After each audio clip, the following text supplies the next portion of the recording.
Mana, short for hermana, the Spanish word for sister, is exactly that, a sisterhood. Mana de San Diego creates lasting bonds in our Hermanitas or Little Sisters mentorship program. The Hermanitas program matches Latinas in middle and high school with a mentor to encourage and challenge them to reach beyond high school graduation to higher education and professional development. Mana de San Diego also offers a Latina Success Leadership Program in partnership with the Center for Creative Leadership.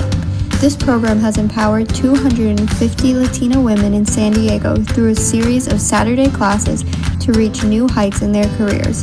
The Latina Success Leadership Program emphasizes civic engagement, empowerment, networking and branding, resiliency, and the power of higher education.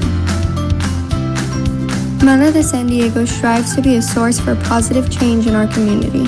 This year, although the coronavirus pandemic has prevented us from being together, Mana de San Diego is continuing our work on creating a better and brighter future for our members and community. We have partnered with the Chicano Federation and other local nonprofit organizations to create the San Diego Latino Health Coalition. As part of the coalition, we will bring important information and resources to our members, such as free webinars, to help promote safe and healthy living during the time of the coronavirus. Mana de San Diego has stood by our members for over 30 years. Our commitment to the empowerment of Latinas here and everywhere is a testament to the resilience of our community. From the classroom to the boardroom, Mana is serving Latinas at every stage of their lives. Thank you for your support.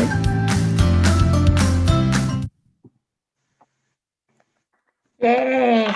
Buenos dias. Welcome to the first Latina Success Virtual Symposium, Leadership for Advancement and Advocacy. My name is Venus Molina, and I have the pleasure and the honor to be the president of the board for Mana de San Diego. I want to thank my board, and I want to name you individually because all of you deserve recognition. Mabel Guerrero, Claudia Rempel, Patricia Alvarez, Norma Colunga, Susi Fraga, Adriana Mendoza, David Meyer, Cassandra Mujin, Sandra Villarreal, Fernando Tafoya, Janessa Goldbeck, and Nancy Ubando. Amazing, amazing board. And also our amazing staff, Inez, Rosa Maria, Esmeralda, Fernanda, Johanna, and Samantha. And our volunteers, especially our Latina Success Committee, led by Adela, Aitza, and Dr. Lupe Bio, who in collaboration with our staff made this possible. We couldn't do this without you, so a big hand to all of you. Mana de San Diego is honored to have you join us and thankful to those sponsors that have supported us for several years. In previous years, Mana chaired a Latina Success Conference and was an in-person biannual event. Due to COVID-19, we have moved to this virtual platform because we believe that the investment in our Latinas should not be stopped. Your participation in today's event validates our need to continue educating our community and showing women the difference we make when we are at the table. And remember what I always say, if we are not at the table, we are on the menu. This event would not be possible without the investment of our community partners, which you can see on the screen. Please join me in thanking them. Bank of America, Southwest Airlines, the California Wellness Foundation, the San Diego Foundation, Qualcomm, the City of San Diego, Wells Fargo, the Coca-Cola Company, SDG&E, Tegna Foundation, Cox Communications, UCSD and UCSD Health, Manpower, State Farm, Community Health Group, Sequan Casino, Kaiser Permanente, the County of San Diego, Women Give, Blue Shield, Blue Sky California, AMR, National University, FOC, Verizon, BD, Westfield, AT&T's, Troutman Pepper, and Price Philanthropies. Muchas gracias por todo su apoyo. Thank you for believing in Mana and everything that we do. And now I would love to introduce to you our very talented, our amazing, one-of-a-kind executive director, Dr. Inez Gonzalez. Thank you. Thank you, Venus, for that introduction. Buenos dias. Thank you for joining us today. We have a great program for you.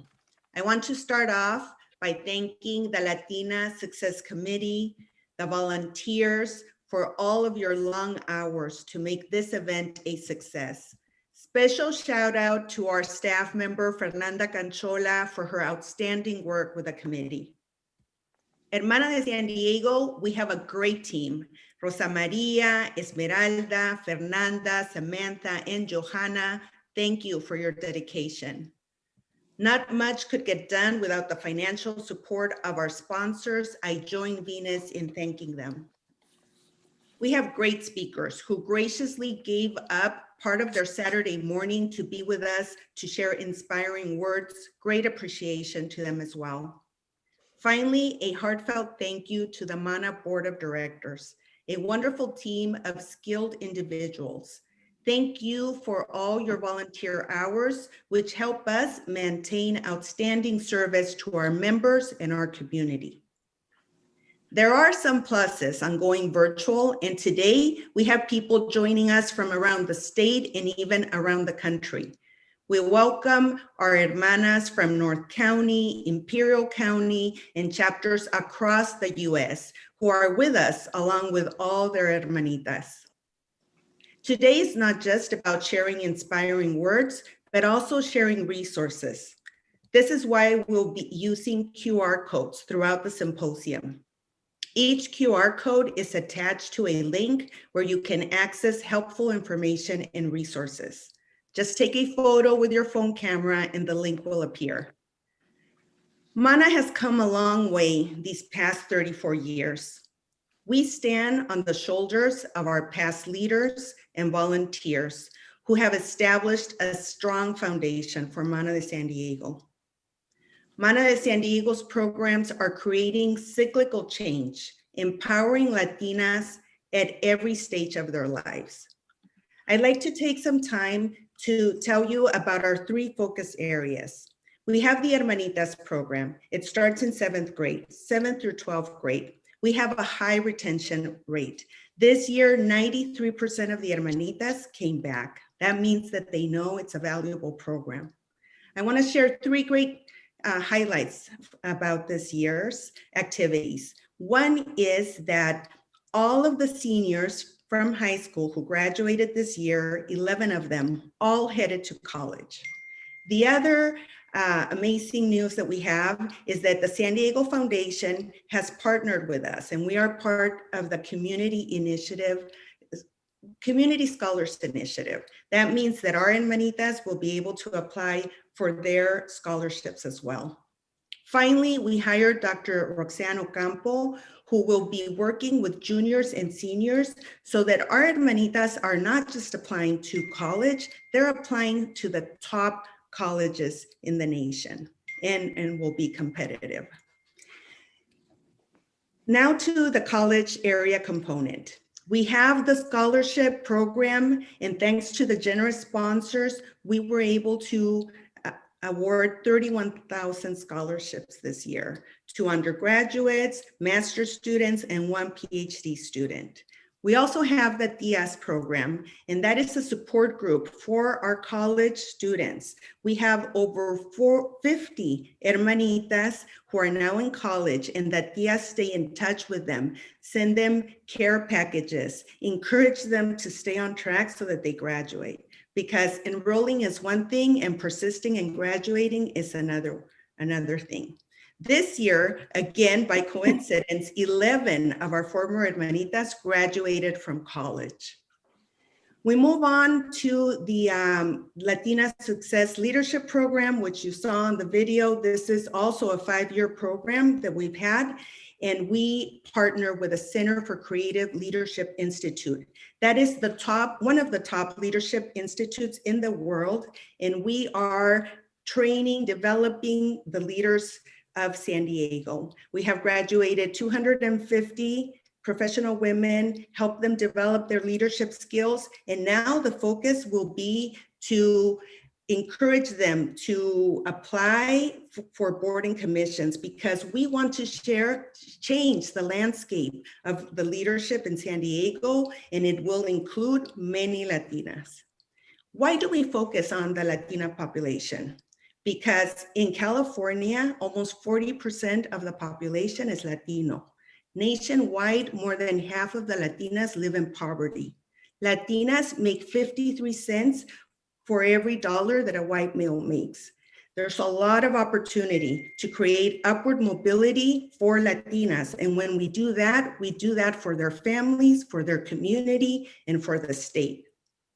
I hope I've shared enough to encourage you that if you're not part of our community, that you will become a member. We will be sharing a QR code that will take you to the membership page. Please sign up, become part of our wonderful community. It will be part of your social capital as well. It's now my pleasure to introduce the wonderful co-chairs of this symposium. Dr. Lupe Holguín Buell, Aixa Morales, and Adela Garcia, thank you for the long hours you put in to make this a success. Now they will share the vision and outcomes of today's symposium. Gracias and enjoy the symposium.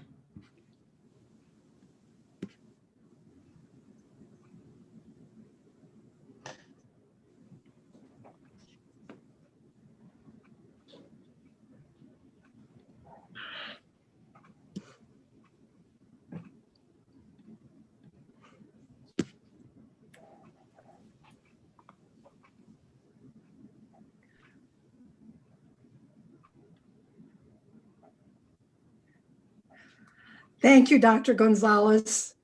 And I also want to thank you for your leadership, as well as the board of Mana de San Diego and our wonderful president, Venus Molina. One of the things that we all are about and all united upon is the mission of Mana de San Diego. And that mission is developing, nurturing, and empowering Latina leaders through education, leadership development, advocacy, and community service. And just to underscore what we've heard from Dr. Gonzalez is we are really committed to having all of you. Let's go out there and let's get the vote out there so we can make sure and ensure the future of all of us, that we are united in making sure that our community is addressed in all the decisions that are made locally and statewide and nationwide. So about today's virtual symposium, here is now an opportunity for you to be informed about the key themes of leadership, advancement, and advocacy for yourself as well as for the community. And I want to also share my big thank you to my fellow co-chairs, Adela for her leadership and just enthusiastic involvement with all that we have done to get this put together. And also to Aixa, whose tremendous energy as well has kept us moving forward and making sure we get all the details done. And especially to our rock star, Fernanda, that was mentioned earlier. We could have not done this without you. It's a collaborative effort for all of us. And all of us as volunteers give freely of our time for all of us, for all of you in the community. So with that, I will turn it over to my wonderful co-chair, Aixa. Mil gracias, Hermana Lupe. Good morning, everyone. We also want to provide you resources for the participants for independent reading. One of the resources we'll be sharing with you is a template to help you for self and for development organizing. In addition, we want you to be energized. So we've planned some breaks during this morning's program so that all of us can take a moment of self-care. Leading us in those breaks is a member of our health committee, Dalia Haas. Dalia is a trained yoga instructor who teaches internationally and in San Diego. She's committed to improving the well-being of the Latina community and the Latino community as well. So thank you for that. And I'm going to turn it over to my hermana, Adela. Good morning, everybody. I get the best for last. I love it. I get the great privilege of introducing our host for this morning. Her name is Elsa Sevilla, and she's a three-time Emmy award-winning journalist, historian, and producer. Elsa was on the Mana de San Diego board many years ago when we were just forming. And in fact, we were one of her first customers when she started her business. But her impact to our organization has been significant. And we're very proud that she is not just ours, but she's also been recognized across San Diego. She has received numerous awards, including the City of San Diego's Historic Preservation Award, the National Women Business Association's Women in Business Award, and then the San Diego Union Tribune's Entrepreneur Award. She is currently serving as the National Academy of Television Arts and Science Pacific Southwest chapter as a governor. So please give a very big warm welcome to our hermana Elsa Sevilla. Elsa? Adela, thank you so much. It's an honor to be with everyone here today. Like Dr. Inez Gonzalez said, it's an advantage to be virtual, right? We get people from across the state, across the country, so this is super exciting. For me, being part of MANA has been so rewarding. I thought I was volunteering to help Latinas, but in return, I have gotten so much. And I'm so proud to be part of MANA. I knew of MANA like about 28 years ago. I got super involved 20 years ago and have been and continue to be very involved in many different ways. Wherever I can help, I'm happy to help, because I do think that it's so important to be connected with other Latinas, to be engaged, to be educated on the issues, to learn about politics because of the climate that we're in today. And I think that MANA provides so many of these things for us, and that's why I think it's so important. And talking about the election, it's just a few weeks away, and we've talked about it a little bit, but we know that it's so important to be aware, to be educated about the issues, and more important is to vote, right? And to vote and make sure that we are able to participate in what we want for our communities. So with that, we're going to go ahead and start. Our keynote speaker is Kim Guerra. Kim is a writer, artist, and entrepreneur. She is also the founder of the Brown Badass Bonita movement, which I love the title. She's the first recipient of the Agente de Cambio Premios Juventud Univision Award for her advocacy work. After her presentation, we welcome your questions on chat. So please, feel free to send us some questions on chat, but we welcome Kim. Kim?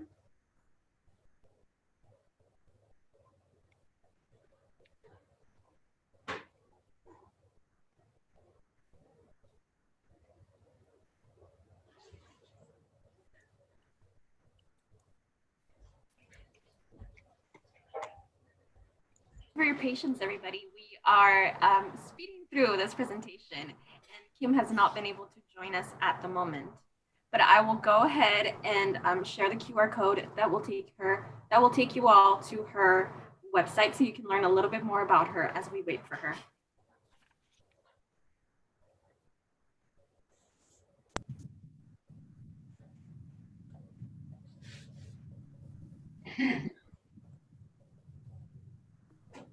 So meanwhile, I'm just going to say we see a lot of great activity in the chat. Thanks so much.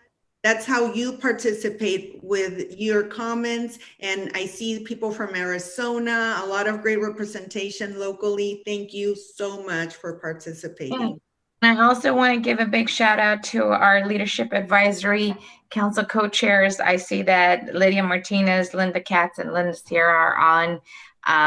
Thank you for always supporting our events and always supporting Mana de San Diego. We see you in the chat, so bienvenidos, welcome. Also, maybe if the team can tell us why we chose Kim and what inspired us, maybe the committee could let us know a little bit of why we chose such a special occasion for Kim to lead this opportunity. Other than she's a badass, let's see, that would be me. Well, I think we can certainly talk to that, because one of the things that we've done is you're going to see on our website all of the bios, because obviously we don't want to take the whole morning to tell everybody all the bios, but you're going to see their bios. But we want to have women know at a very early age that they can participate, that there are things that the young people are doing that are motivating even some of us that are not from the young group. And so this movement of young people engaging and being empowered is taking off, and we want to encourage that, especially because we are with the Hermanitas, we are with young people across all the schools, and we are a voice in our community. So we want to continue that participation. She is young, she is successful, and she is a badass. So that's why we chose her. Lupe, do you want to say anything about that?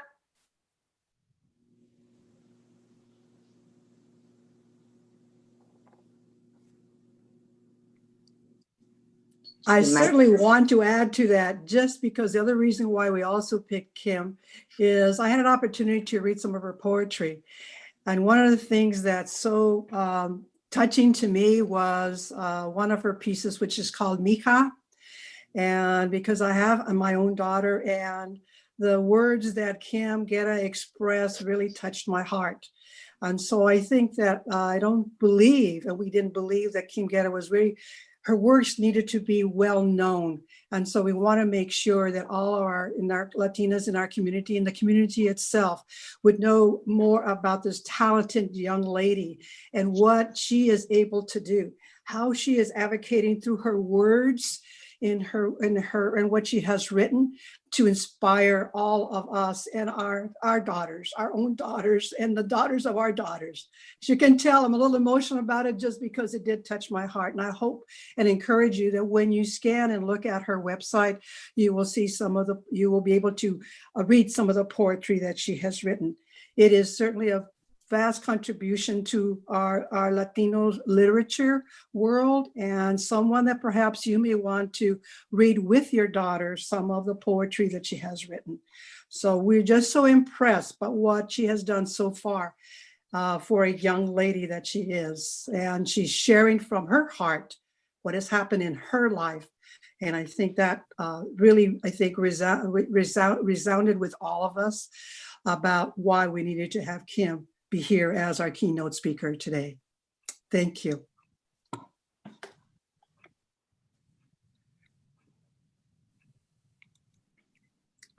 Aixa, would you like to mention something as well? Sure. From my perspective, what Kim brings to the table is really a person that's a risk taker. She was on a specific track. She had planned things for her life.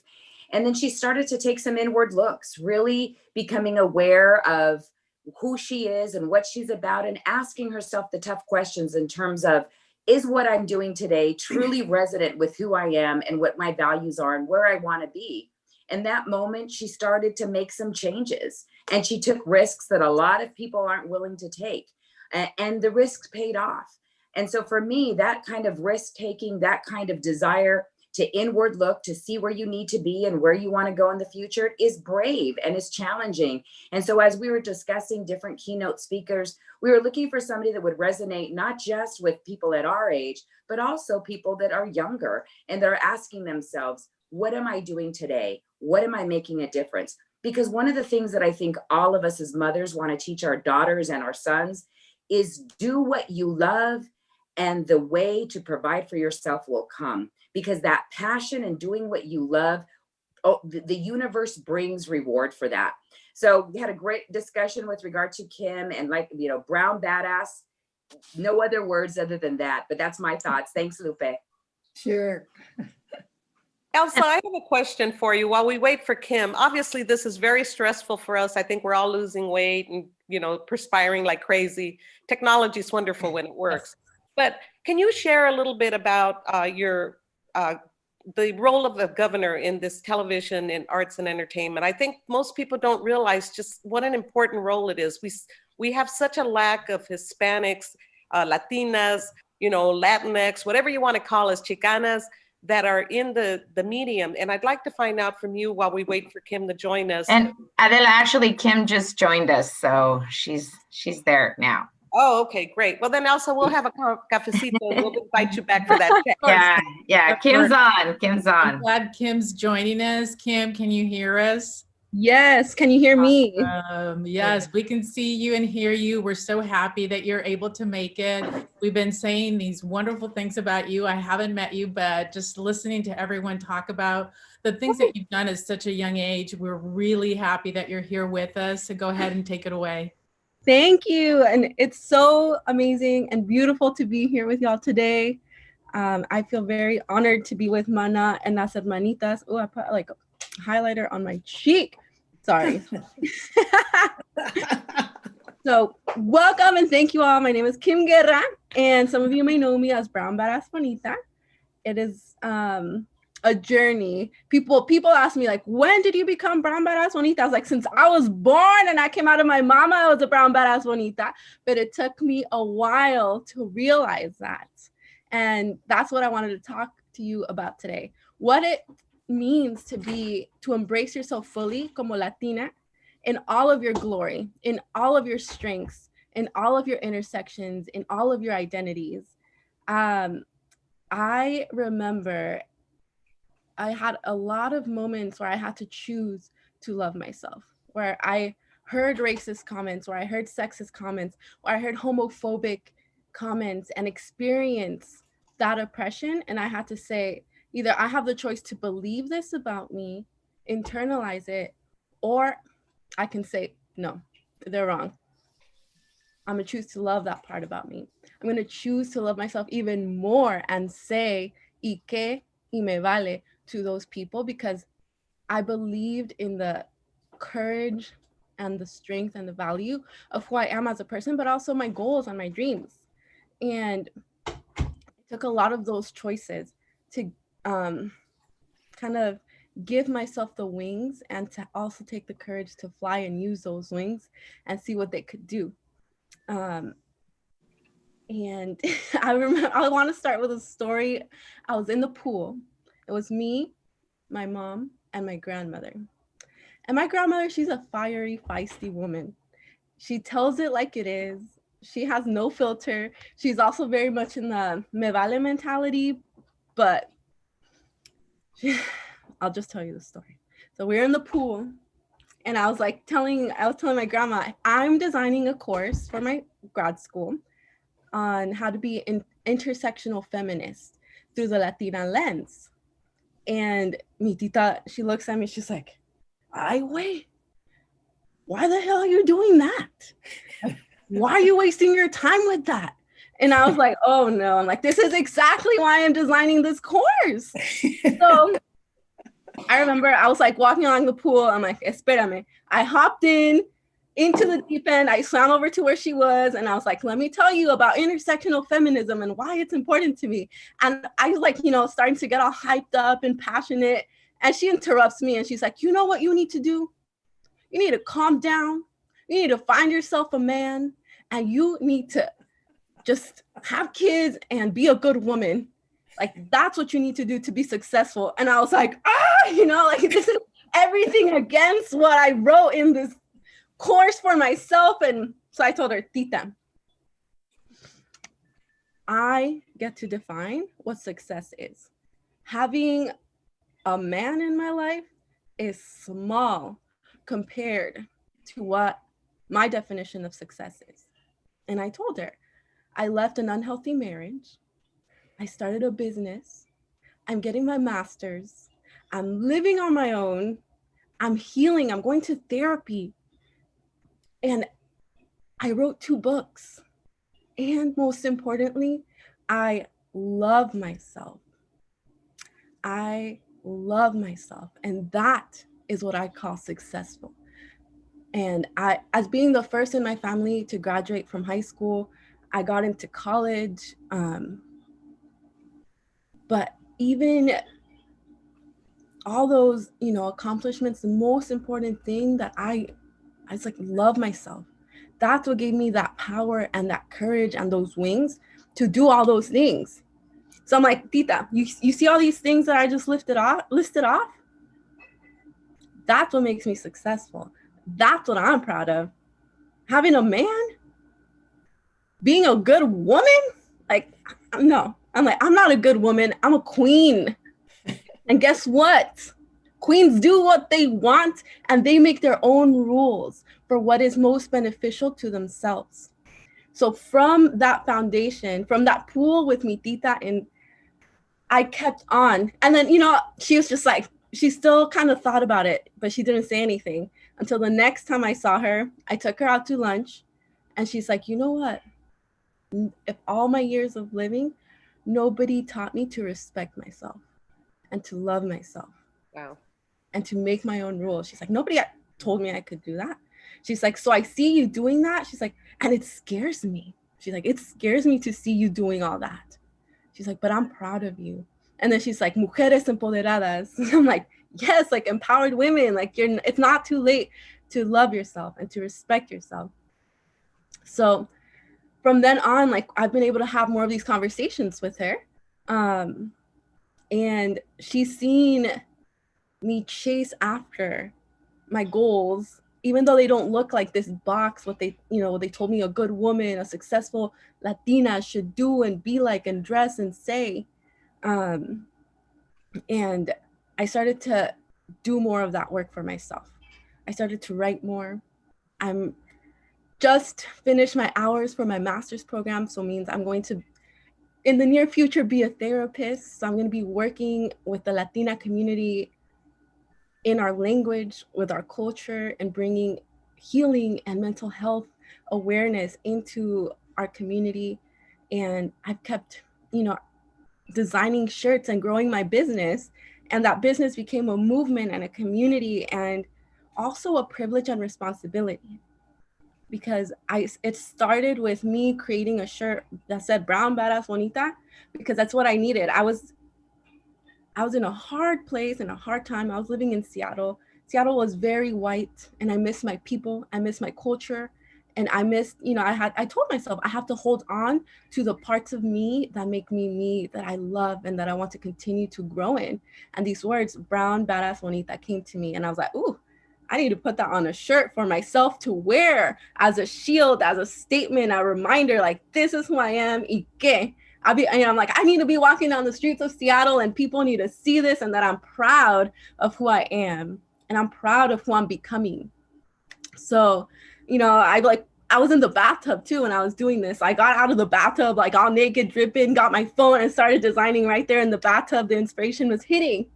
And I got my shirt. And all of a sudden, I put it on Instagram, and people from all over the world were like, "I'm a brown badass bonita too. Where can I get one?" Nobody told me that brown badass bonitas like existed, or that it was a thing. And that's how Brown Badass Bonita started. And it hasn't stopped since. We've kept growing. And it was a beautiful moment where I got to connect with other Brown Badass Bonitas across. And when I wrote, I got to go on a book tour and meet these Brown Badass Bonitas. And it felt like coming home to family, to tias, primas, abuelas, homegirls. And we got to share our stories. And I got to listen to kind of like, I felt like the heartbeat of the Latinas across each city. And as I read Mariposa, I'll read a couple poems before I end. I got to see the importance of using our voice and using our power to empower one another. And this work for empowering and loving ourselves and standing up for our community and also other communities, the Black community, the queer community, undocumented community. Like, if we love ourselves, we're also gonna learn to love our community and to stand by. Our cultura is very resilient, and also our cultura is very kind of like ride or die. And we're very much like, familia, and we go strong and we go hard for our people. And I want us to use esas ganas, that resistance, that resilience, to step fully into our power and also to stand by our brothers and sisters. And that's what I was just doing. I was operating from that foundation, and I got recognized for that. And what was a very important moment and like a full circle moment for me was when I got nominated, or I received the Agent of Change Award in Premio Juventud. And I grew up watching Premio Juventud with mi tita and my mom. And, they would always be talking about who wore what and this and that. And that's what the premios was. Like, you sit and watch. Okay, and you sit and watch, and to be up on that stage and recognize and to be able to say, this is for las greñudas. This is for the mujeres learning to love themselves. This is for Black lives. This is for the queer community que viva el amor. And this is for all of us that are wanting to be part of this revolution. To be able to be on that stage and not only have mi tita watching, my mom watching, my family in Mexico watching and hearing this, that was such an important moment for me, because I saw that what the power of giving yourself wings is to believe and to make those decisions that you need for yourself. Because imagine if I had listened to mi tita and be like, oh yeah, I do need to calm down. I do need to find myself a man. I do need to start popping out some babies real quick. No. Like, thank you, pero mejor I'm gonna fly. And that's what I want to encourage you to do. To give yourself wings, to love yourself, and to put on that crown and decide what a successful mujer, what type of mujer you want to be. Because you can do anything. Your wings are powerful. And there's other mujeres here that are backing you up as you give yourself those wings and you have the courage to fly. And I see we have questions. So, was there, oh, go ahead. Oh, Kim, I think you're doing a fantastic job. You mentioned you were going to read a little bit of Yes. From a book, right? And then we're going to go to questions right after that when you're done. But we're really enjoying what you're saying in your journey. But yeah, we'll hear your, is it a poem that you're going to read? Yes, I have two. One is Mija, and this is a letter that I wrote, a poem I wrote for myself, that I thought this is what I needed to hear growing up as a mija, as a daughter. And this is something that I want other mujeres to hear, the next generation, because the messages that we pass on from one generation to the other are so important. And I want us to pass on messages that empower, that remind us to fly instead of quedándonos calladitas. That's not, cállate, te ves más bonita is a lie. Don't pass that on. You're most beautiful when you stand up for yourself, when you speak up, and when you're glowing and when you're happy. All right? You're most beautiful when you're loving yourself. All right, mija, I want to show you my world, cultura, our cultura, nuestras comidas, nuestras canciones, our beautiful español. Quiero que conozcas el amor. I want you to be loved and not be afraid of loving whoever you choose to love. I want you to feel safe, worthy, and confident enough to receive that love you deserve. I want you to know I will choose you first. No man, no struggle, or anything in this world can come between us, mija. Absolutamente nada. I was created to love you, protect you, and give my life up for you. You are my child, made from my heart, blood, soul, body. Yet, you are your own person. I also love that about you. God trusted me to love you and raise you, and this world is blessed to have you. Mija, be kind. Keep your mind and heart open so fear doesn't come in. Mija, eres hermosa. You are beautiful in every language. You are fuerte. You can do all things. And you have a stubborn ass mama and all of heaven cheering you on. Be the kind of human that loves well. And in order to do this, you must first learn to love yourself. And I hope that me loving me teaches you to love you. Then you can love others freely and fully. If someone is hungry, feed them. If someone is naked, clothe them. If someone is lonely, hold them. You will always have enough, and you will always be more than enough. Mija, be brave. Courage runs through your veins. Nuestros ancestros were warriors, los más valientes. Le echaron ganas and they taught us, sí se puede. We come from Aztec blood, mighty warriors, lovers, and protectors. Mija, we are seeds, nopales, mariposas, valientes y resistentes. Mija, grow and love and love and grow. Do not be afraid to be beautiful. Do not be afraid to shine. I promise to love you with unconditional love. And I also promise I will mess up. I'm going to make mistakes, and I will never be perfect. Pero I will never give up, and I promise to echarle ganas, to love you for who you are and not for who you should be. Life isn't perfect or always pretty, but it's beautiful and worth living con ganas. I will be there for you every step of the way and show you love through my light and my actions. And love will show itself to you. You are glorious. Eres tuya. Oh my gosh, fabulous. So that was so beautiful. We want to jump in and ask questions, right? Because people want to know more about your struggles and your triumphs and how you were able to turn things around. And what I loved listening to you is your passion, but also that is so important to talk about respect and about loving ourselves. And that's something that we don't hear in the Latino community or in women and Latinas. And I think it's so important. So you hit it right on the nail, and that you're so young and you've discovered this about yourself and you're showing this to so many other young women. I think it's fantastic. So one of the first questions is some in the Latinx community struggle with embracing differences, right?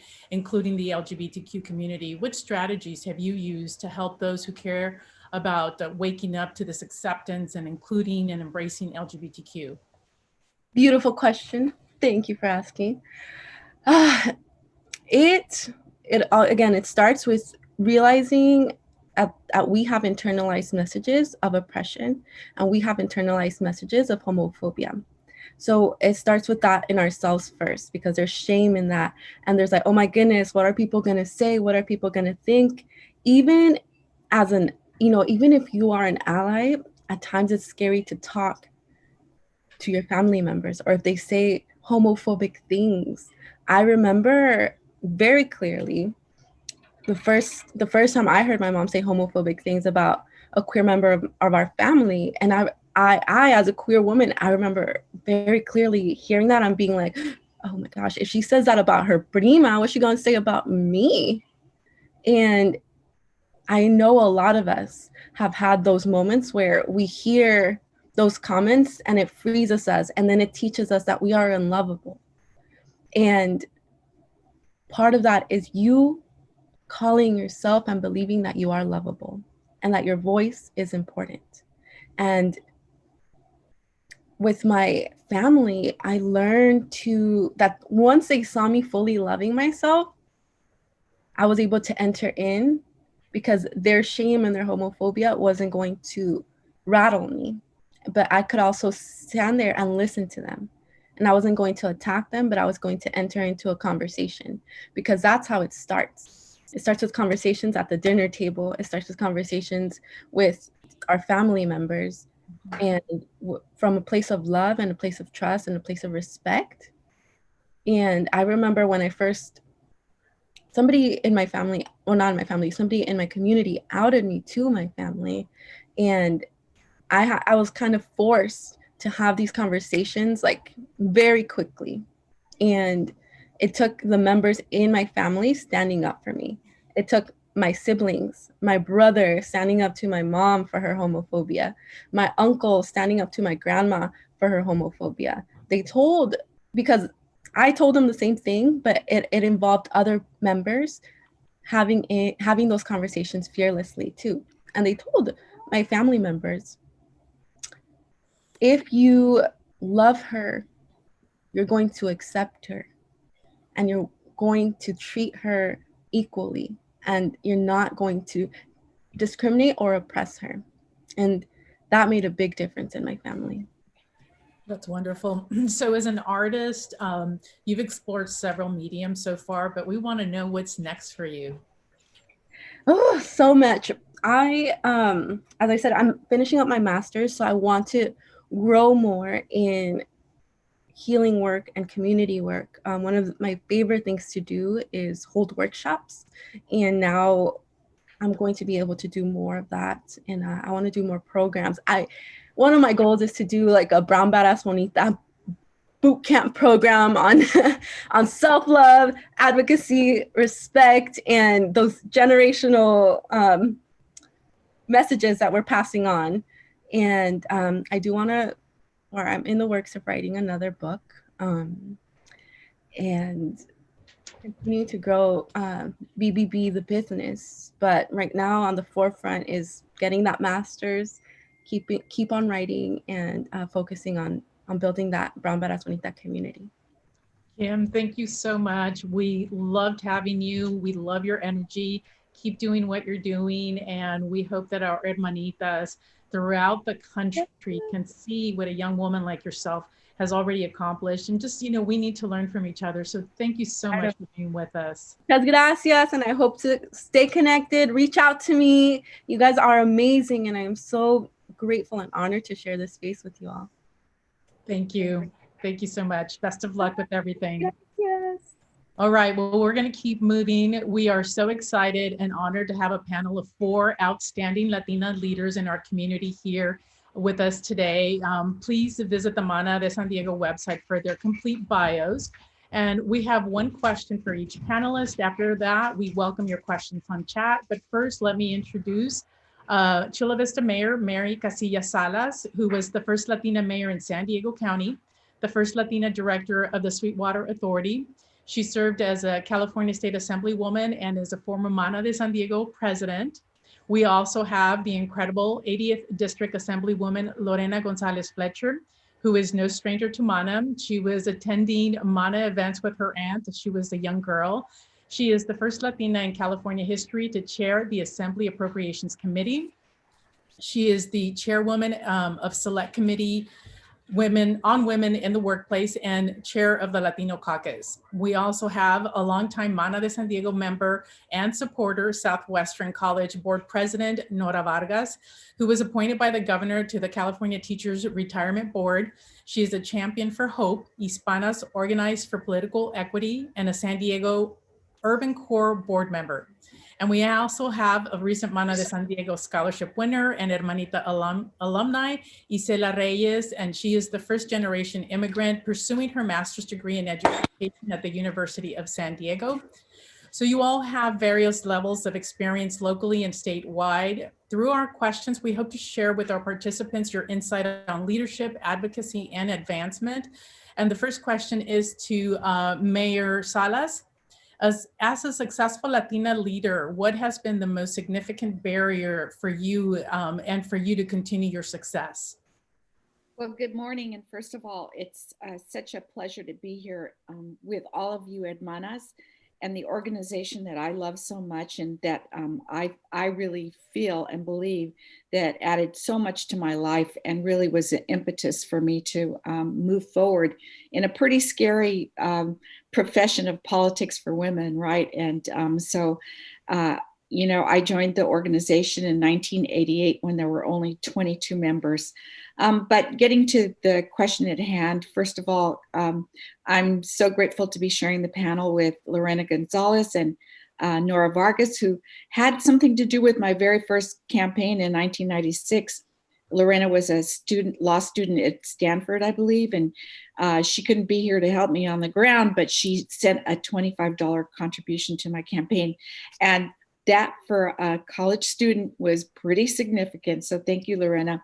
And then of course, Nora Vargas, she was one of the hardest working members of my very first campaign, where talk about barriers and challenges. I think that first race was my very first hurdle to climb, right? Because back then, people were looking at me and they were saying, well, who is this upstart Latina that thinks she has any business running for city council, right? Because if you looked at Chula Vista back in the day, the leadership was all white males. I mean, there were some women that were involved, but not people of color. And so I think that was the biggest barrier, was that I had to present myself as somebody that was prepared and capable of becoming a city council person. And then while being on the city council, what I had to do was I had to prove that I was very, very diligent about studying what I needed to study and making thoroughly informed votes. So what you have to do with those challenges is, and believe me, I've had roadblocks and challenges, and I hope that what Latinas take away is that you know what? If somebody puts a roadblock in front of you, there's another way to get around it. And that's what I always tell my girls. That's what I always tell young ladies, is that don't let things stop you. There are ways to get to your goals. And maybe it's not the direct line that you wanted, but there is a way to get there. And what you do is just like a river that's trying to be dammed up, right? You find those tributaries, right? That you can just flow out and go around and do what you have to do. And so the challenges still exist. I think as a Latina, throughout my career, even up to this date, I can walk into a room of strangers, and you'll see some people that just look right through you, look right over your head, until somebody says, "Oh, that's the mayor of Chula Vista." Then they want to get next to you. Then they want to be your best friend. Then they want to monopolize your time and your discussion. I notice those things, though. I notice the sincerity of people and the respect that they show, not because I want to be respected because I'm a mayor, but as a human being, as a woman, as a Latina, that has worked and proved, what I need to prove over and over again. And yet people still make those judgments based on your size, right? Because I'm a squirt. I think Lorena and Nora, who are way taller than me, they get they get a more of a pass on that. But really, the size too matters. I mean, they just think because you're small that you're not powerful, and we know that's very, very different. So remember, I guess I don't know how much time I have. I know it's not very much, but if you find it a dam trying to dam up your power, you just bust through it and go through the sides and go around and accomplish what you need to accomplish. And as Kim said, what I really loved about her talk was when you look around you, when you look at the women of Mana, you see those women standing with you, and they're part of what's going to help you break any barrier or challenge that you may have. And this kind of symposium really gives inspiration and shows us the way to do that, and shows us that just ordinary people like me, born in Harborside in a little poor community, can do it. But we don't do it alone. We do it with the love and support of our hermanas. So thank you very much. Thank you, Mary Salas. I totally agree with you. I think, and that's why I'm such a supporter of Mana, because it's that unity and that support. If you surround yourself with great positive people, you're going to succeed and continue with your passion. Well, our next question is for Assemblywoman Lorena Gonzalez Fletcher. So Maya Angelou said, "When you know better, you do better." What can you tell us of 2 lessons that have taught you and a result of challenges that you've experienced in yourself and in the community advocacy? Now, how do you pass these lessons on to the next generation of Latina leaders?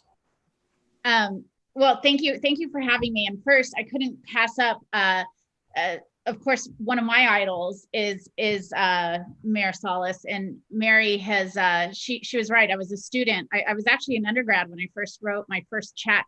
It was a big deal to me. It was actually a check because that was the first time I ever wrote a political contribution. And I remember that often. So pretty much anyone ever running for office that's a Latina who is at least not crazy, can get a $25 check from me. I mean, look, if you support Trump, I'm sorry, but outside of that, but I just love Mary, and she has opened up so many doors for us. So I want to thank her as always for being here and being my idol. So what things, and I thought a lot about this question, because we don't often reflect back and say, okay, really though, what are those things that if we have to give advice, what are the things we learned? And first is, I would say that we need to learn how to celebrate little victories. So I think both in our personal lives and in our broader advocacy lives, whatever it is that we're working on, what I find, what I have found in my own life, and it's not good for self-care, I gotta be honest, is I'm setting out to achieve something, and it can be personal or it can be in my professional life, setting out to achieve it, and you get it and you're like, oh, okay, next. All right, I'm setting out to achieve this. I'm setting out, and we don't step back and celebrate. And it's those small celebrations. Sometimes, we don't get where we need to go on that first time, but we do better. I think about Nora, who's going to speak next. Did we celebrate her enough when she won her primary? Do we wait until a general election? I mean, these things that are personal gains, we really have to celebrate, because that's life. And stopping and saying that was good, especially as Latinas, because so much of what we do is profound, right? It's more than our mothers and grandmothers ever dreamed of, or it's more than anyone ever expected of us, or we're doing really good things in our communities. And maybe that good thing is simply being able to feed 5 people that day. I did a really good thing, and 5 people now have food on their table because of it. That's a celebration. And so I think sometimes we expect so much of ourselves that we kind of check it off, right? Okay, that's good. Keep going. I have big dreams. I have big goals. I'm going to get there. And so I would say that that's really important, both for self-care and for allowing our entire community to celebrate with you. That's the other thing. It's not just a personal thing. It's something that all of us have to celebrate together. And the second thing I'd say, and the lesson I've learned, and it took me a while. I think about this a lot when I was much younger, when I was in college and law school, and when I first started out in politics. Don't be afraid to ask people questions. It's okay to not know. So I was so insecure about feeling like I didn't belong somewhere, right? Like nobody expected me to do these things. Nobody expected me to go away to Stanford or go to law school. I'd be afraid to like go ask my professors things. Even my academic advisor, they told me, this is your academic advisor, you can go ask him. And I thought, what?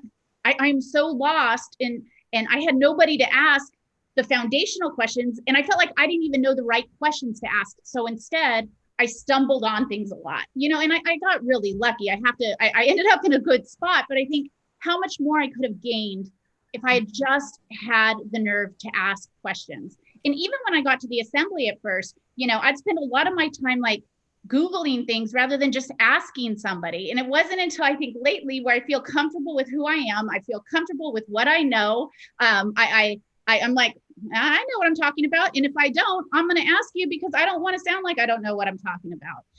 And I think that that's a valid thing. And what I try to always tell, especially young Latinas going off to college who are the first in their family, because I think sometimes that's really scary that there's so many unanswered questions, and no question is dumb, but like, if you don't ask early on, you miss a lot of things in the lead up to that in the meantime. And so I think it's really important to ask questions when you don't know. Thank you so much. I think those are excellent points. We're young and we don't know, and we're afraid to ask, and we're embarrassed. So I think that those are all really important. I agree with you. Had I asked more questions when I was younger, I think I would have gotten further faster, but I was lucky. I did get to where I was supposed to be. So thank you so much, Assemblywoman Lorena Gonzalez Fletcher. All right, moving right along, we're going to go to Nora Vargas. As a recognized leader in the educational community, why is it important for Latinas to step into community leadership roles, and what steps did you take to chart your success? Well, good morning, everyone. Thank you so much for the opportunity to be here. I'm so happy and to see Mary and Lorena, both women who have paved the way, especially for women here in the South Bay. I have to say that I'll start off responding sort of with the end of the part of the question, which is, the importance of getting involved in our communities. And Mana de San Diego was actually the first board of directors that I ever served on back in the early 1990s. And I know, I'm 49. And Mary was the president of Mana, and Olivia Puentes Reynolds and B. Fernandez. And these women taught me the foundation of what it meant to stand up and really be advocating and looking for a space that at the time was not there for many of us. And we still are not where we need to be as women and as Latinas in this country, but we've made some great strides. And it was because of women like them that have led, that really took that courage and that leadership to open up spaces that were never there, that I think, and they did it unapologetically, which I think is really important. So having served on the Mana board opened up opportunities for me to serve on the board of the National Women's Political Caucus, and then later been asked to serve on the board of Planned Parenthood, which means that, a whole world that I knew nothing about. And I would have never learned parliamentary procedures. I would have never learned about agendas and all those things, because those are not things that you learn in college, right? Those are things that you have to kind of throw yourself into. And since then, When I got the call from Governor Brown saying that, you know, we want to appoint you as the first Latina to CalSTRS, the largest teacher pension board in the nation, second largest in the world, where we managed $260 billion. And I was like, wait, what? And I remember feeling nervous because I'm like, well, I don't know if finances are not technically my expertise. I've managed budgets, I've done all this work. And they said, no, but what we need is someone who has that consumer perspective, somebody who cares about the community, who has a very different lens. And I think that's why I think that's the perfect example of why we need to be in these roles and why we need to participate, because who we are and where we come from is really what creates very different perspectives on policy. And it's what we need. We need our voices. We need our experience to be reflected there. I'm an immigrant. I was born in Tijuana. I'm binational. I'm a fronteriza. My perspective is very different. I speak 2 languages. I've been fortunate to go away to college and come back. I'm the first one in my family to go to college. All those things make you have experiences and challenges as well, that I think when you bring them to the table, you can ask questions from a very different perspective. And so I would say that getting involved at the local level is super important in our communities and our commissions. Mary started by being, and I should call Mayor Sala started by, serving on the planning commission. She was appointed because of Mana, right, Mary? I think if I remember correctly. And so it's those opportunities that open doors and connect you to a whole bunch of different folks, right, that will tap you in the shoulder and say, hey, have you thought about doing this, or have you thought about doing that? And I will say that I've been very fortunate to have what I call my ala madrinas throughout the years, right? So my godmothers that have really called up and said, we need you to do this. We need you, the Lidia Martinez's of the world, the Elmi Bermejos of the world, the women who have said to me, who believed in me more than sometimes I believed in myself. Yeah. And here I am trying to break barriers again, and to have the support of so many amazing women is, I think, pretty powerful. And that happens because, you work hard to create a pathway. So I just really want to emphasize that I think it's extremely important that we get engaged at the local level in different boards and commissions, because we do bring different perspectives that are critical for our communities. Fantastic. Thank you so much, Nora. Moving right along, we're talking to Isela Reyes. As an Hermanita graduate, how can we, Mana de San Diego, better support you in continuing to develop your voice for self and community advocacy? Isela? Yes, thank you for the question. So I think before I get started, I've been part of Mana since I was 12. So I was in 7th grade. And I think just going back and thinking about how has Mana supported me in the past and how they can continue to support me in the future to develop my voice and community advocacy, I think a lot about the power of storytelling. And I think a lot of times we might feel afraid to share our story because we think it's not unique, it's not going to inspire others. What do I have that it's so different and can help other students or other people that are younger or older than me? So I think that when I hear other people's stories, like our other panelists and Kim Guerra, I think that really helps with that imposter syndrome conversation, with being the first in our families and someone telling you, hey, you do have to ask questions, and it's okay to ask questions and it's okay to feel lost. So I think that with this, I have been able to learn a lot from all of you and other people in the community, because I think that then I have been able to create a network of Latinas who are powerful, who have redesigned and have been creative of how leadership should look like. So I think then at the end, I can say, si puedo, si se puede, y si podemos. So I think that's a way that we can all work together to help each other, not only me as a Mana graduate. And what do you think that Mana has helped you with, and how can we help other young hermanitas? Yeah, I think, like I mentioned, storytelling is very powerful, but mentoring or definitely tapping each other on the shoulder and saying, hey, Isela, can you come and speak here? And I'm nervous. I'm always nervous. I think being the first to do a lot of things, it's always nerve-wracking, but having someone, I feel like if Norma has a word to ask me do this, I would do it for her. So having someone to just tell you, hey, you can do this, you are capable, we trust you and we believe in you. I think that's more than enough and more than powerful for me and as an hermanita graduate.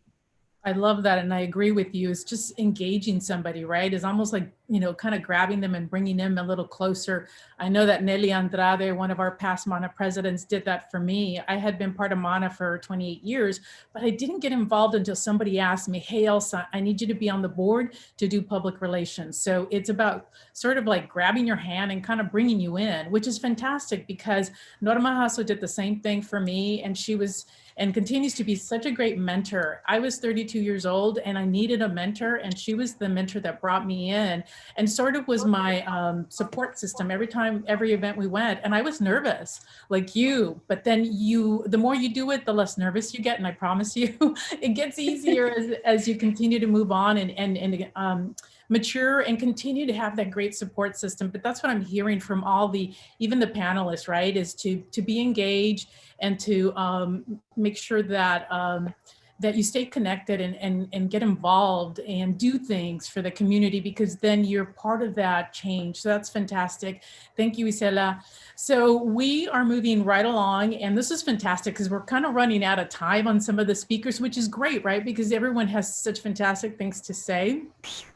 So we want to thank everyone for sharing their experiences and their tips and their things that we want to encourage the younger generation. So right now we're going to move to the QR codes. You're going to see those on your screen.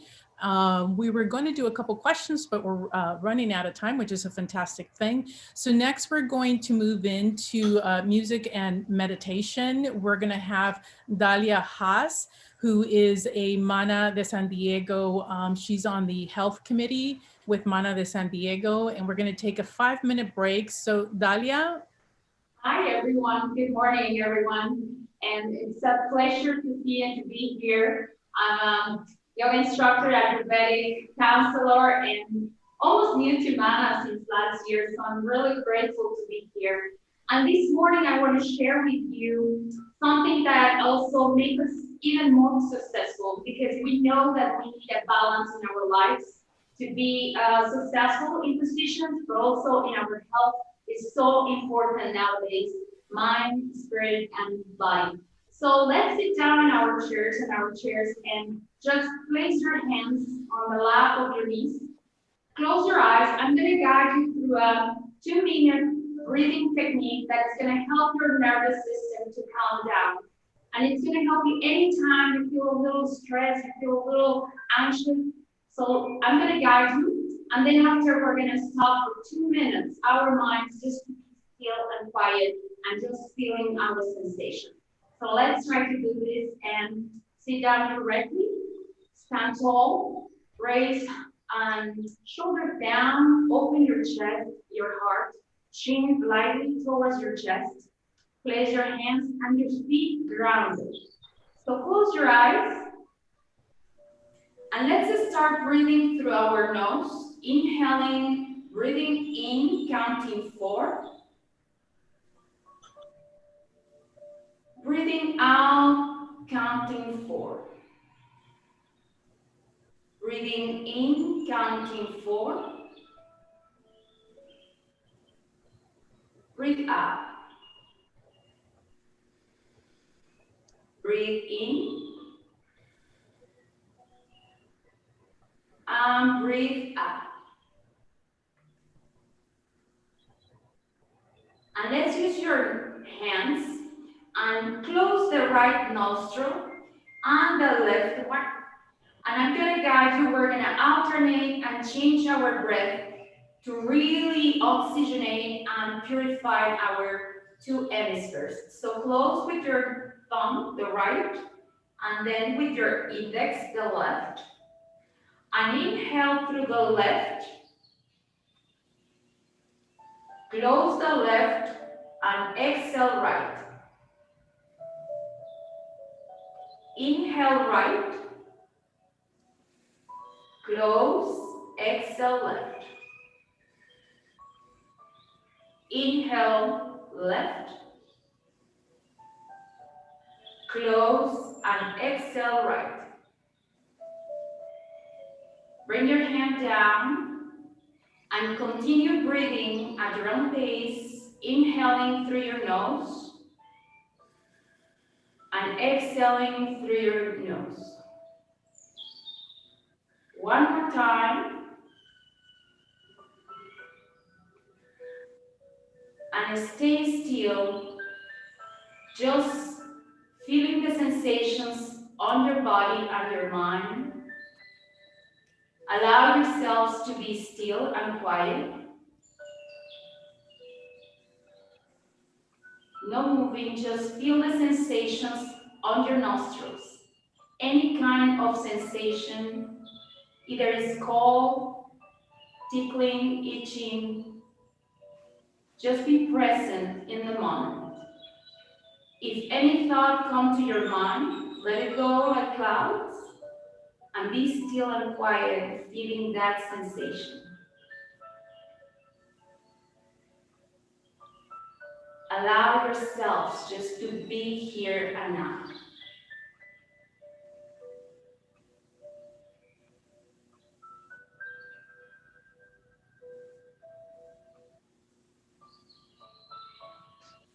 As you breathe, allow yourself to be here and to observe the sensations of your nostrils and your mind.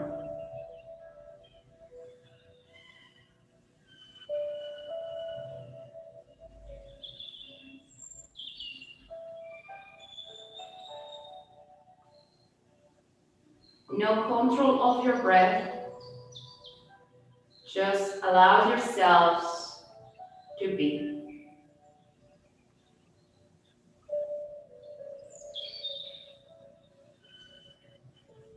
Don't overthink about the sensations.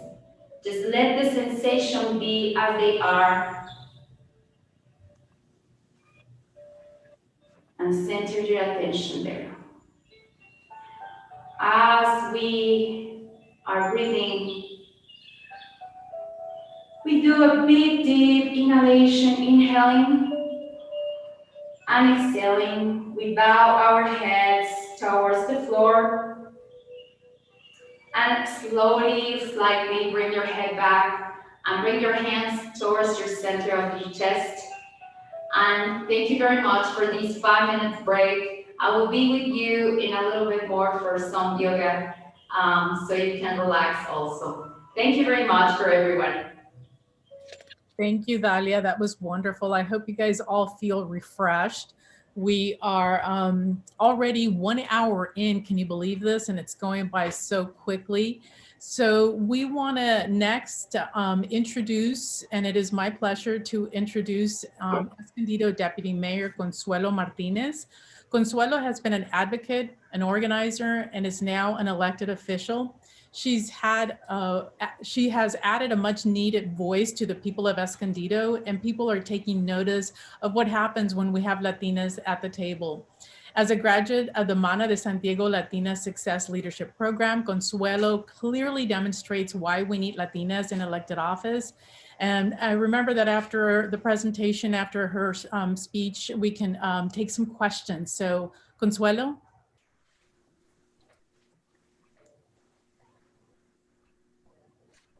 Good morning, everyone. Good morning, hermanas. Thank you so much for inviting me.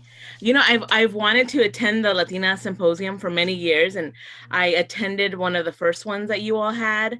Gosh, it was almost, I would say at least 15 years ago, and I always keep missing it when you offer it. So I'm just excited to be here and just share some nuggets of wisdom with my hermanas about the experience that I've had as an elected official and just my journey.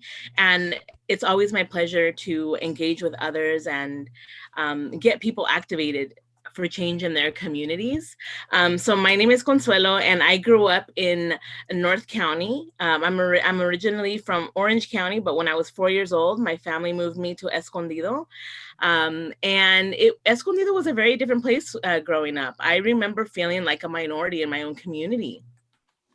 And so at a very young age, I was aware of what it felt like to be discriminated against. And even though I was born here, I didn't feel that I belonged. And so now, now reflecting back, having grown up here and now being an adult and on the city council, our demographics in our city have changed. And so I never envisioned myself being in politics and being deputy mayor of my city. Also, when I was younger, my teachers wouldn't even call me Consuelo. They thought my name was so exotic and long, and they, without my permission, would call me Connie. And so just think about what that does to a young kid, right? We were hearing Kim talk about self-love and full acceptance of self. But when you're in the public school system and your teachers won't even acknowledge you for your first name, I mean, that's pretty problematic. And I'm sure it had a negative impact on my identity as a kid, where I felt like, hey, maybe, I don't belong, or I'm not American enough. So maybe a lot of you who grew up in times like that, where not a lot of people look like you in the places where you lived or in your community, can relate to that. Nonetheless, that experience has shaped me to be who I am, and I'm no regrets on that. I've learned a lot just from my journey of growing up in my city, and I was a very shy kid. At home, I was, my parents would disagree with me and think I was a little bit too wild, and I was one of those kids that always had something to say. My Mexican family, when we would visit them in Rosarito, would say, oh, esta muchacha tiene una respuesta para todo, es muy bucona. I was very outspoken at home, but at school, that was a very different story. I didn't raise my hand when I didn't understand my homework or I didn't understand something. English was my second language, even though I was born here, because my parents are from Mexico and they spoke to me in Spanish at home. So it wasn't until I went to kindergarten that I actually officially learned English. I was in ESL at the time. Fast forward, in high school, I also grew up in the 90s, so I graduated in 96. And in 1994, we had Proposition 187. And I know that moment in our history activated many young people to get into politics. And so for me, I was a sophomore at Escondido High School, and even being shy at the time, something compelled me to participate in that march that year. And because I'm a rule follower, I asked my parents, my mother, for permission to skip school that day instead of walking out and getting marked as truant, if she could give me a ride to Palomar College for that march. And she did, and I brought some of my classmates with me. But that was a pivotal moment in my life of the first time that I exercised and found my voice to stand up for something that I believed in. And eventually in college, I would join Mecha and other organizations that would teach me about my history, something that I never learned in school, and just empower me and help me with my identity. So when in the mid-2000s, when my city was experiencing turmoil, I learned what a city council did. Many people that I talked to now don't even know what school board members do, or that they exist. They don't know what a supervisor does. They don't know who the mayor is. They don't know who the city council is. But in the mid-20s, when I was already deep in my activism as a college student, checkpoints started popping up in my city. But along those checkpoints, it wasn't just to catch drunk drivers, it was to catch people who were driving without a license. And prior to the 90s, mid-90s, folks who didn't have a social security number were able to have a driver's license, but that changed. And so I started seeing a lot of deportations in my city. My friends were being impacted by Border Patrol coming in and picking up people. And that really hurt me as a daughter of immigrant parents. And so I started attending city council meetings. I became, an organizer, not even knowing what an organizer was at the time, to speak up against these injustices against our community. And along the way, I found people who thought like me, friends and family that joined me in the cause. And then eventually this kind of became my network for the supporters that I would have when I decided to run for office after our city went through districting. And I never wanted to run for office, but when that opportunity arrived, people said, Consuelo, you need to do this. And I was very comfortable working at the ACLU, loving my job as an organizer. And it became clear to me that we needed new leadership in our city. And they were not talking about the problems that had been caused by their policies. And so I needed to step up and do something. And so I did, and I lost that first time. And I'll tell you, losing is not easy, especially when you sacrifice a job that you love and your income, because I quit my job to run and I didn't win. So I had to do a lot of soul searching since then. And I'm glad that 4 years later, I gave it another shot and that I won by a landslide. And so that has just taught me to, all this experience that I share with you has really taught me to be like our authentic selves, and that our stories matter, and that our experiences matter. You know, Nora talked about this, and I think the trend that you're hearing from the previous elected officials, who I admire very much, and I just thank them for paving the way for so many of us, is a lot of us didn't see ourselves in this role, and that's where that whole imposter syndrome comes up. And sometimes other people have to say, hey, have you ever thought about this? And that's okay, but we need to do more of that. We need to tap more people in our community who maybe don't see themselves in a specific role, to say, hey, maybe you should consider this, or maybe you should do this. And so I do that now. I'm always looking for new leaders, because I feel that, you know, what I'm doing is temporary. I still have other visions that I want to do, and I don't see myself, I could change my mind, but I don't really see myself in exploring higher office at this time. I'm just, you know, I really am committed to my city, but I want to help other people be leaders in my community at all levels. And so I'm really committed to leadership development. But I'll tell you, sitting at these tables where I'm, you know, the youngest person on the council, I'm the only renter, the only council member that doesn't own a home. I don't have kids yet. And you know, sometimes I'm around all males where I'm the only woman in the room. And we get treated differently. We get treated differently. We get spoken over. I get interrupted on the dais all the time. And sometimes I'll be standing with the mayor, and people say, hello, mayor, and completely ignore that I'm there. So those are just things that we kind of deal with. I think a lot of women can relate. We deal with it, but we have to keep going. But at the end of the day, when it's hard, when it seems like I'm not having the impact that I wish I was going to have, because remember, I'm in a space where I feel wasn't really created for people like me.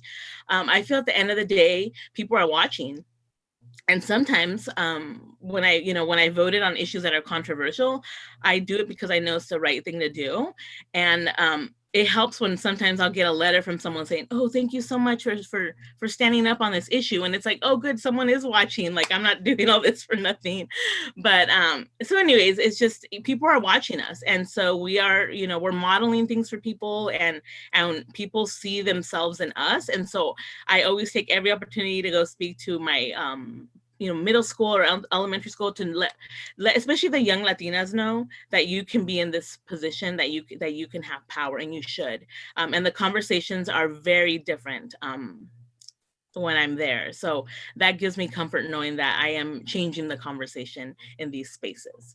So with that, I do want to allow opportunity for comments or questions. I didn't set my timer, so I don't want to go over time.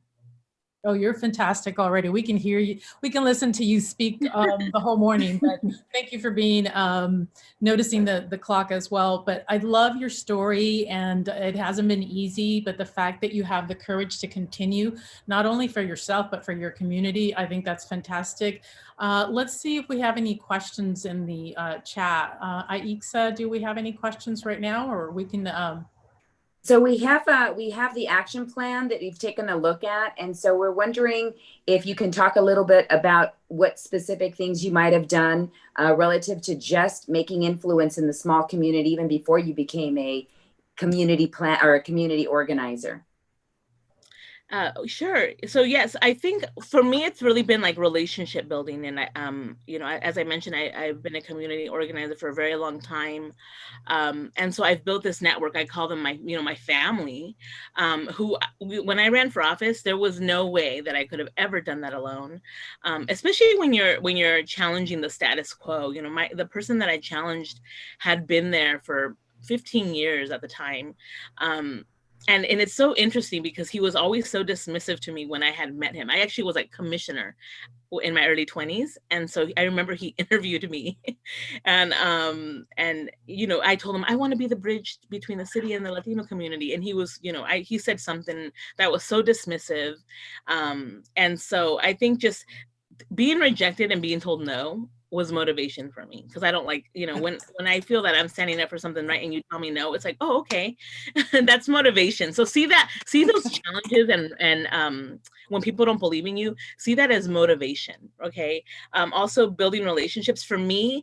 I'm still connected to people when 15, 20 years ago, and they have opened doors. Like Norma Chavez hired me at the ACLU and just gave me a great opportunity there. And yeah, it's just remembering to your relationships and tapping into our network.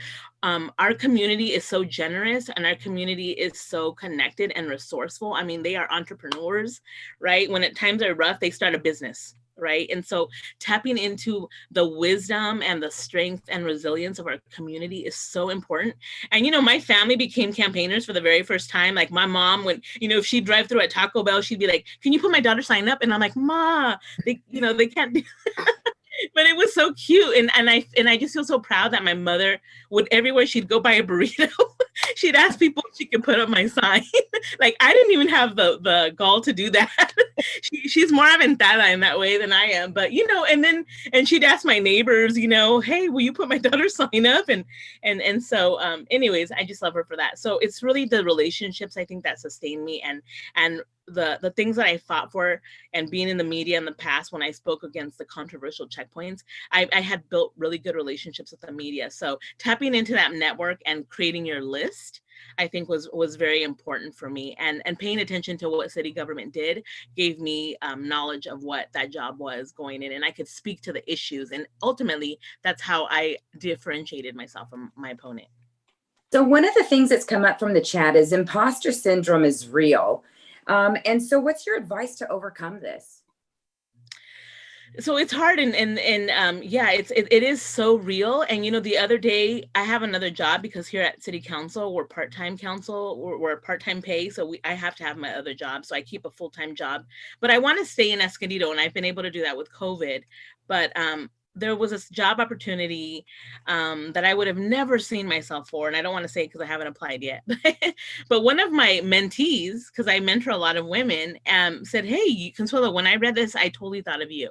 And I was like, really? Like I would have never even thought to apply for that position. And so I think it's just, keeping that circle of people who care about you and are real with you, and sometimes seeing you what you don't see in yourself is so important. And really, I don't know that I'm going to get this job. I still kind of think it's a high bar for me, but I'm going to apply anyway, because, it's one of those things where it's just good to get out of your comfort zone. And I haven't applied for a job in so many years that I'm like, let's just do it and see what happens. So I would just say, put yourself out there, and it's okay that it's scary. I have found that what I'm scared of isn't really that scary after I complete it. And I never say never, because I end up doing what I say I'm never going to do, right? That's why I never say that. I don't do that, because there's somewhere the universe finds a way that you're going to do something like that. But I have found that when I put myself out there, and when I'm scared, when my voice is shaky, and I do it, at the end of the day, I feel like relief that I did it. So like when I took a controversial vote, I'm like, oh, I'm going to get so much crap for this, but it's the right thing to do. And if I don't do it, I'm going to be so angry at myself. And like, Consuelo, you had the opportunity and you didn't do it. So I've done those kind of things, and I feel at the end, it's worth it. And that I can be okay with myself at the end of the day, because I can sleep at night. So I would say, just do it. If it scares you, good, do it. Great. And the final question is, what woman inspires you and why? Ooh, gosh, there's so many. That's always a hard one. That's like asking what's my favorite restaurant. I would say for me, just someone that immediately pops up for me is when I was younger, Frida Kahlo is very inspirational to me, because I had just never heard of her before, and she was someone that I really identified with, as just, she's someone who charted her own path. And that was really, for me, I don't know, she's someone that stands out, and I have her all over my space. So I would say Frida Kahlo, because early on, she was one of the first Latinas that I learned about that were very powerful. Fantastic. Thank you, Deputy Mayor Martinez. We really appreciate your time, and your story is so inspiring. And I love the passion that you have to do more for Escondido, because it's so needed. So you're brave, and we thank you for that. Thank you. All right, moving along, we know that it is election time, right? We see the ads, we get the things in the mail, but we would like to share a short video with you from our Mana National, who put this video together.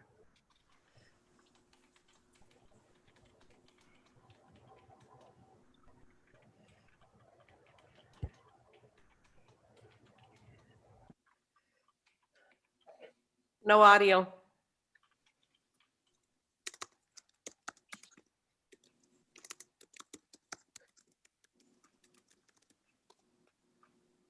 A voter. We will use our votes to speak for our community. We care about education, Immigration reform, social justice, economy, the environment, broadband access. healthcare. We will fight for our community. We will fight for our community. Calling all Latinas. Calling all Latinas. Now is our time at the ballot box. From Pecos, New Mexico. El Centro, California. Topeka, Kansas. From San Diego. Lynchburg, Virginia. From Chula Vista, California. And all the way to Washington, D.C. Hermanas, we can do this. We are descended from warriors who fought for their families and communities. Now, it's our turn. Now it's our turn. And we want a government that works for all of us. Register, make a plan, and vote.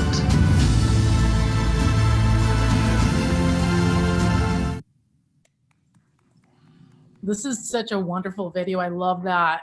You can watch this again. It'll be on the Mono website, and I really encourage everyone to listen to it over and over again, right? Because it's so empowering, and they did a wonderful job, and we see a couple of our hermanas in that video, so that's fantastic. Moving right along, well, it doesn't matter what channel or medium you read or listen to, the vote is on everyone's mind, and it is very important this year, right? Every year, every election, we say it's so important, but this one is very important. And we are honored to welcome the Honorable California Secretary of State, Alex Padilla. And after his presentation, we welcome some of your questions. But Mr. Padilla? Yes, good morning. Good morning. Thank you for being with us. Of course, of course. Should I take it away now? Yes. Yes. Excellent. Well, good morning. Buenos dias, everybody. Thank you so much for having me. A special shout out to my tocaya, Alejandro Sotelo Solis, who didn't just send the formal letter. She started calling, she started texting, we need you, we need you, we need you. And so happy to join, as you said it in the transition here. We know every election is important. We are 17 days away from Tuesday, November 3rd. It's officially election day. That's what everybody refers to it as. But the first seed I'm going to plant is that we all just need to start thinking about it as simply the last day to vote, right? We don't just vote on one day. People are voting already. And so I'll go through the many options that people have, not just to vote early, but to vote and be able to protect your health and that of your loved ones during this COVID-19 pandemic. But before I get into the nuts and bolts, again, just want to thank Mana for this event and for your work and advocacy all year round, to everybody who's made time on a Saturday to tune in. I've been listening in off and on for the last 45 minutes or so, and some tremendous and inspiring speakers. So great job, everybody. I'll even bypass the many reasons why we know it's important to vote this year. Yes, every election is important, but look, it's not up for debate. This one is even more consequential than any other election in a generation. And we all know why. It's both the political environment that we've been struggling through for the last 4 years, a lot of the negativity out there, but also because of all the issues, right? Part of me thinks back to January of this year. It seems and feels like so long ago, but just at the beginning of the year, I was sensing a lot of excitement, right? Because people, we weathered for a 4-year roller coaster of emotion, not just politics. And finally, 2020 had arrived. We knew it was a big election year, starting with our March presidential primary, which was earlier because we wanted California and Latinos in California to be much more influential in the nomination process. You pick the issue, choice, equality, access to healthcare, climate change, gun safety, comprehensive immigration reform. We knew that this year, through our votes, we could do a whole lot about all those issues that we cared about. And then COVID-19 hit. and really rocked our world, right? The declarations of emergency, the stay-at-home orders, all that happened after the March primary. So, for months now, we've been asking ourselves the question, for all the reasons that it's important to vote, how do we make sure people can register and exercise their right to vote and stay safe? Because the health of ourselves, our families, and our communities is so urgent. And so here's the nuts and bolts of what you need to know for how we vote this November. Many of you may have already voted by mail, but each one of you is a leader in your family, amongst your friends, and in your community, and people are looking to you for answers or guidance. And I know you're all doing the outreach and organizing work to try to turn out the vote. So here we go. First, go to vote.ca.gov. If somebody can help me by putting that into the chat box. We put all the tools and resources for voting in one location. That's where people can go to register to vote if they haven't registered already. Thank you, Venus. Register to vote at vote.ca.gov. This Monday coming up is the deadline, so there's still time if you haven't registered. If you miss the deadline, you can participate in same-day registration at any in-person voting location, and I'll get to that in a minute. If you're already registered to vote, you can verify your registration status, make sure your information is current. If you need to update your registration, again, there's still time. Go back to the register to vote function. And the third thing you can do to get ready to vote is to sign up for Where's My Ballot. We have a ballot tracking tool available to all voters in the state where you can sign up to receive alerts by email, by text message, or phone call on the status of your ballot, both when it's been mailed to you and when you are returning it to the county. Imagine getting a confirmation that your ballot was received and counted. Ultimate in transparency and peace of mind, especially with the recent attacks on the Postal Service and vote by mail. So now actually voting, if you haven't heard already, every active registered voter in California is receiving a vote by mail ballot. Right? We're not going to deal with the debates and struggles in other states. We're just sending ballots to every registered voter in California to make it easy.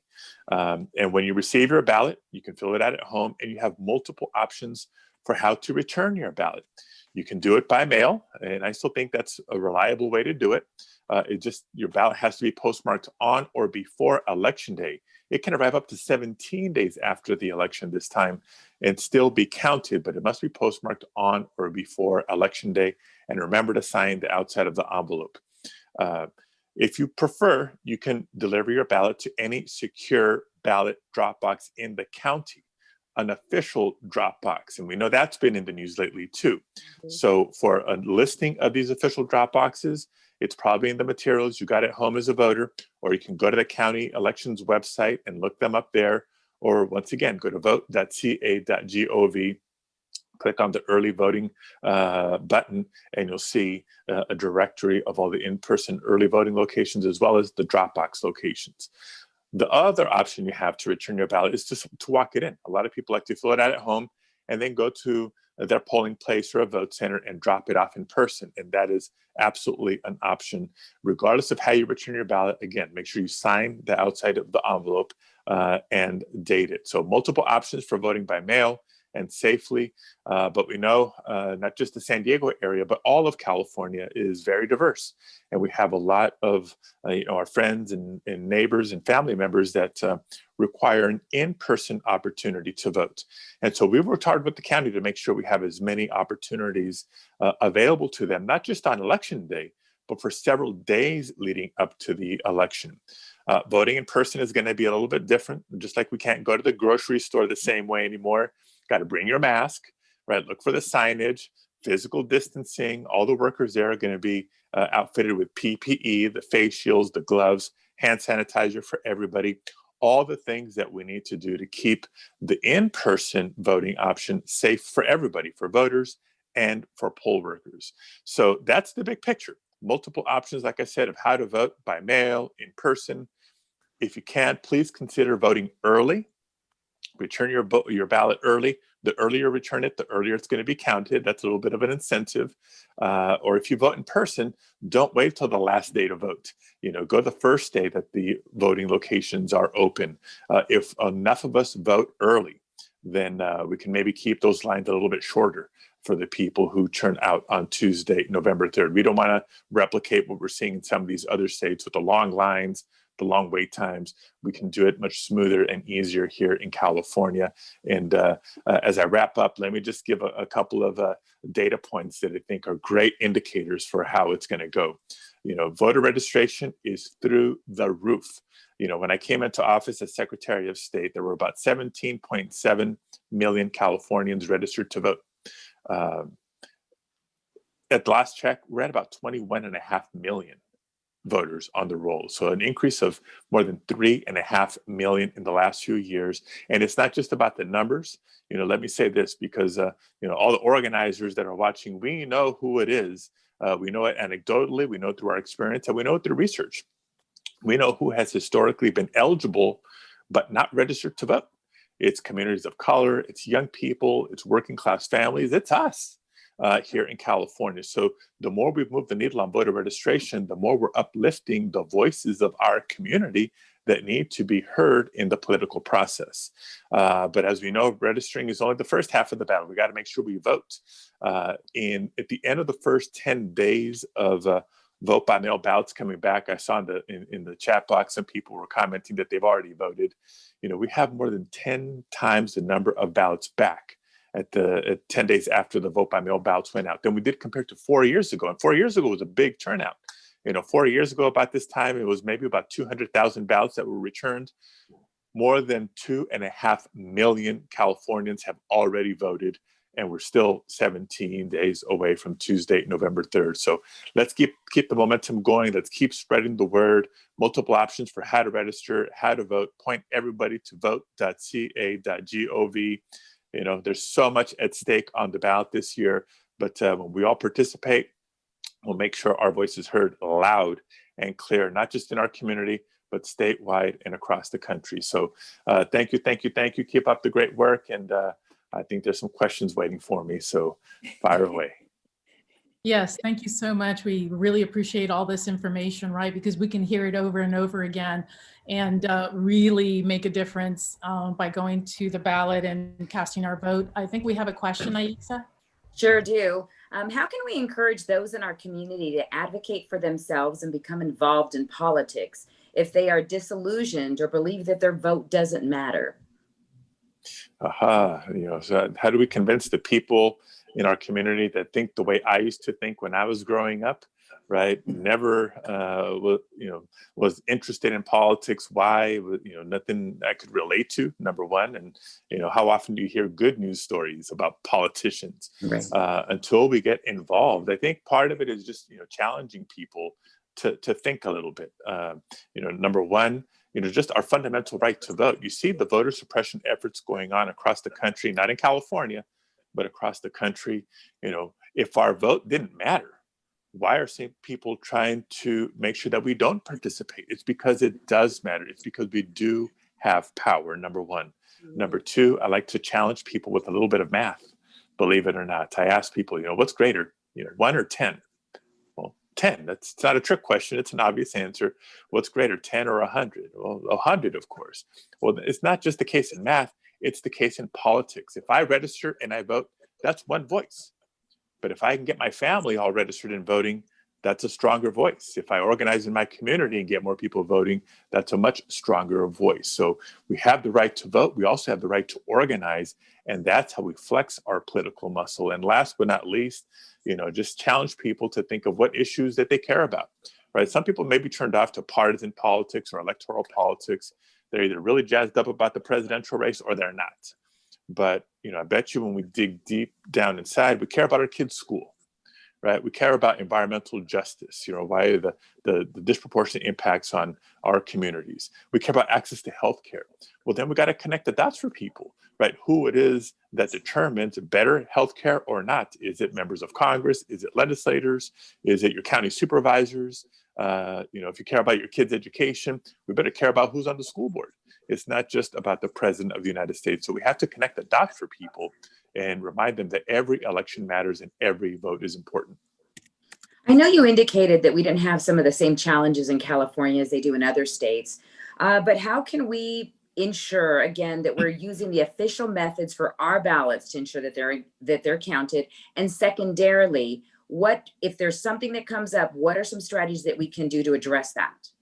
Great. No, appreciate the question. So I think I've laid it out already. It's not just register and vote, but this Where's My Ballot tool, I'm telling you, it's so powerful. More than 2 million people have already signed up in California. It's like tracking your package when you're shopping online, right? You get the notification, your ballot's on its way to you. Or if you mail it back, you know, the Postal Service has it, it's on its way to the county. You'll get a notification. I'm not kidding, I've seen them. You know, your ballot has arrived, or your ballot has counted. We've never had that before. Talk about transparency and accountability and peace of mind. So for all the official sources of information, the answer to 99% of the questions, go to vote.ca.gov. And by the way, that site's available both in English and in Spanish for our Spanish-speaking friends and family. If you come across something, whether you experience it or you're observing it at a polling place, you know, I've been doing a ton of interviews lately reminding people, is election observation allowed in California? Yes, of course. It's, you know, everything is very transparent. But voters have the right in state law to be able to cast their ballot free of any harassment or intimidation. If any poll watching activity begins to disrupt the administration of the election, you know, that is against state law as well. So if you see or hear any of that, you can report it to the county, or you can call us. We have a statewide voter hotline. Maybe somebody can help me put this in the chat box. 1-800-345-VOTE. 1-800-345-VOTE. And again, we accommodate many languages, including English and Spanish. So let us know. We've already established the communication protocols with, you know, county officials to be able to respond to any incidents that may come up. Sounds like a lot of great planning is put in place to ensure that we have peace and transparency. So that's great news. A little bit of movement to asking, how can we, or how do you effectively groom the next generation of Latinas and Latinos? What advice can you give us for those of us that are older and looking to help the next generation? You know, that's great. And you know, we have to be very mindful and intentional about this. You know, I'll be the first to say I am the beneficiary of people who gave me opportunities earlier on. The first campaign I worked on was for an underdog candidate for the state legislature back in 1996 by the name of Tony Cardenas. So proud of him. I consider him a friend, but he went on to not just 3 terms in the legislature and the Los Angeles City Council, but now I get to call him congressman, right? So he gave me a shot at not just, you know, having a job, but high ranking. I was the campaign manager and I was allowed to sort of be in the room in a lot of the key meetings. So we have to provide those opportunities, whether it's in government, in politics, in the private sector, in education, et cetera. And I've tried to do that every step of the way, both in my hiring, you know, on the campaign side, in my government offices. I hope, you know, I'll brag a little bit. The COO, basically, of the Secretary of State in California, it's a big department for the state, is a Latina, Lizette Mata. So proud of her. So proud of my wife, right? Some of you may have, you know, have met her over the years. She chairs a nonprofit organization working in the mental health space in Los Angeles. Some of our, you know, a lot of our staff, it's not just in the hiring, but providing quality mentorship and opportunities to develop their skills and experience. One of the most painful things that I have, that I experience from time to time, but it's in a good way, is when I get a call that somebody's trying to recruit my staff because they're so good. They've seen the work that they've done and how they've developed over the years. They see their potential. And I've had former staff go on to some great opportunities over the years, but everything has to be intentional. And we have a rightful place, you know, in all sectors. I know one of the previous speakers was talking about the imposter syndrome. Look, we've all experienced that. We experienced it even before we knew there was a term for it. Right. And so we have to get over that mental block sometimes of, do I belong here? Do I deserve to be here? No, damn right, I deserve to be here. This is our country too. You know, we're citizens, we have rights, and we have ownership and responsibility when it comes to determining the future of our country. So we can't get little uncomfortable situations hold us back. That's what they want. They want us to hold ourselves back. So let's not fall for it. And so I think managing conflict can be very difficult, especially if you want to influence change. Not all of us think alike. Many of us have different, you know, folks that have different opinions. How do you navigate and create influence within that space? Yeah, and it's not always easy. I think first of all, we got to lead by example. Trust me, there's been more than a few scenarios over the years in my life, including in politics, where I can get pretty worked up, but I know that if I lose my cool, that's not a good reflection of me. That's not a good reflection of my community. That's not a good reflection of the agenda, right? What's the mission? What's the cause? What's the purpose that is driving us? We are a democracy. We pride ourselves in our diversity in so many ways. It's not just cultural and cuisine and ethnic and all that stuff. It's also in perspectives, life experience, and points of view. So we just have to establish that space for people to express themselves and to dialogue. We're constantly searching for that common ground to continue to make progress. And sometimes it's not easily done, or it takes much longer. And so as long as we're continuing to just take steps forward on important issues, that's called progress. Sometimes we take big leaps and steps in one shot. Sometimes it's very incremental, but we have to be mindful that we all got to have this buy-in.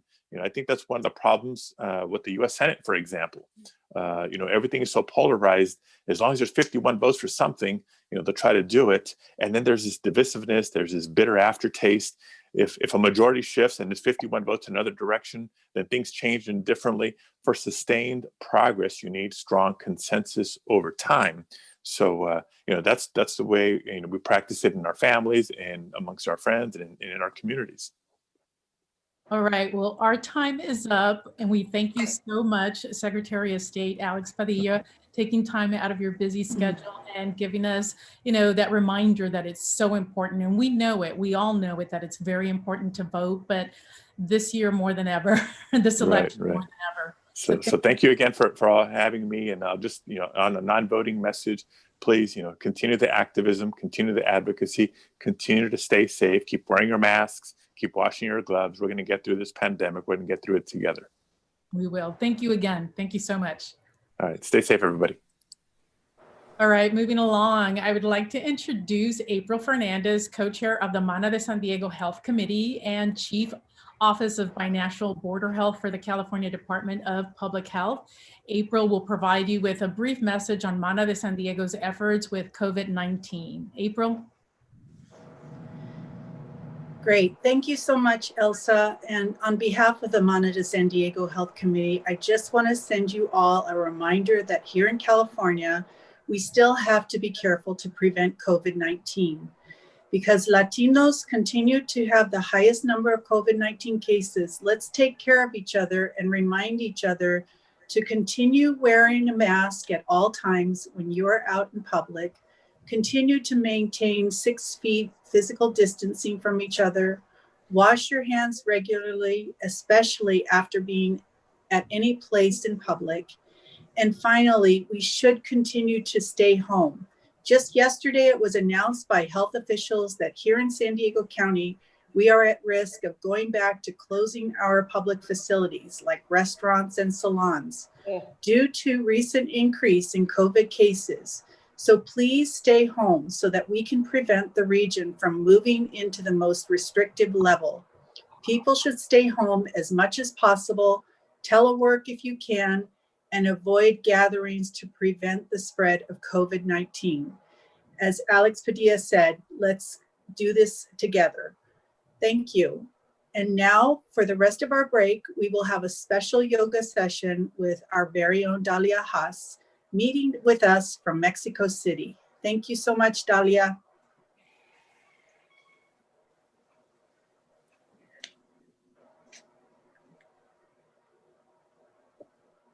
Yes, so here we go to our second session of self-care. And one of the things is to prevent this COVID and our health is just to be aware of our immune system. It's so important. And we keep our immune system strong when we are not stressed, when we're not afraid, and we don't eat junk food. So please be aware of these things important too. So let's stand up, everybody. If you have a little space there, and just feel like a mountain. And let's stand up and ground our feet on the floor, and just feel your breath like we did in the first break. And shoulders down, navel towards your spine, and feel here, facing towards me, facing towards the front, hands open, open your chest, and feel that there's an energy pulling your head towards the ceiling, and there's an energy pulling you towards the center of the earth. So feel this connection and breathe in and breathe out like we did in the first breath. Inhale and exhale. Inhale, breathing. Exhale. One more time, breathing. And breathe out. Inhale, lift your hands up to the ceiling. Lift your hands up and raise tall your energy towards the ceiling. Bend your legs and bend forward. Drop your head slightly. Slightly. Drop your head, throw it in. And inhale, bring your head up just a little bit. Place your hands on your chins or your knees and lift your head up. Exhale, drop your head again. Grab your elbows and stretch your back. Bend your legs. Inhale, exhale, and stand up. Inhale all the way up. Raise your hands, lift your hands tall, and exhale there. Very good. Open your legs a little bit 3 feet away from each other. Open your hands and open your chest. Feel this energy. Breathe in, breathe out. Turn the right leg towards the right. And inhale, make a little triangle here. Open your chest and look to your thumb. Inhale, exhale 3 times. 1, 2, and 3. Come back to center and do the other side. Turn your left leg and inhale, breathe in, breathe out. Let your breath follow and flow. And breathe and come back to center. Inhale there. Spread a little bit more your legs. Feel your navel connected. Feel this connection to the earth and to the sky. Bend your leg. Open your chest. Turn the right leg and look to the front index finger. You are like a warrior, like all you are warriors. Loving and powerful warriors in body, mind, and spirit. And come back to center and go the other way. Turn the left leg, bend your leg, open your chest, and look to the middle finger. Look to the future. You are in center and your past is behind. Everything is in balance. Everything is working together for the best. Come back to center. Inhale. Lift your hands up. Exhale. Bend your legs. Grab your waist and bend forward a little bit. Look up. Inhale. Exhale. Inhale. Bend your legs. Come on. And let's open our legs a little bit, 45 degrees, your feet. Your knees are gonna open like lasers, that way. And open your hands like cactus, elbows level to your shoulders. Inhale 3 times and exhale. Feel like goddess. You are like goddess. Breathe in and out. Strong legs, strong hands. Breathe in, breathe out. Come back to center, open your heart, look up to the sky, and receive all the energy, the power of your breath, of everything that is in the universe for you. Come back to center, exhale, bend forward, drop your head, drop, and inhale, come up. Again, inhale up, exhale, close your feet, very good. And if you have your chair, you can sit down to close. Inhale here, everybody together. Inhale, lift, raise your hands tall. Inhale, look up to the sky. Exhale, bend or on your chair, drop your hand. Inhale, lift your chin up. Stretch your back. Exhale, come back. Right hand to your left knee. Bring your hand back and look back. Twist your back and breathe in, breathe out. Come back to center, other hand. And look back. Breathe in, breathe out. Inhale, come back to center. And everybody, bring your hands towards your heart. Here in the center of your chest. And let's just do another breath, like breathe in, breathe out, close your eyes. Send an intention for yourselves, for our community, and for the world in these times of uncertainty, of fear, and aggressivity, lies, and so many things going on in the world. Be in peace and say and repeat after me, peace to my body, peace to my mind, and peace to my spirit. Thank you very much. Muchas gracias todas. Feliz cierre de Symposium y hasta pronto. Muchas gracias. Dalia, muchas gracias. Qué gusto de saludarte, ¿verdad? Tú en México y nosotros en California. Gracias. April, thank you so much for that information about COVID-19. It's real, and it's something that we all have to pay attention, listen, and take care of ourselves and our family, right? And we'll get through this together.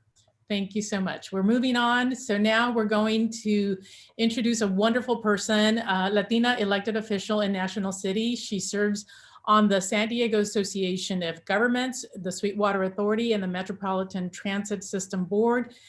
Nationally, she serves on the National Association of Latino Elected Officials Educational Fund Boards of Directors. And of course, I'm talking about National City Mayor Alejandra Sotelo Solis. Alejandra.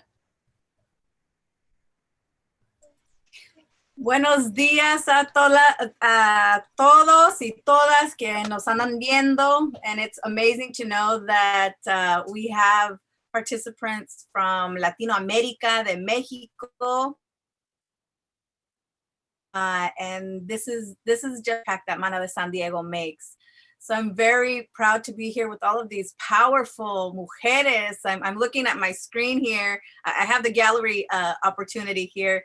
And adelante mujeres, yeah, we got this. Yeah, thumbs up. I just wanted to say it's truly an honor serving the community of National City.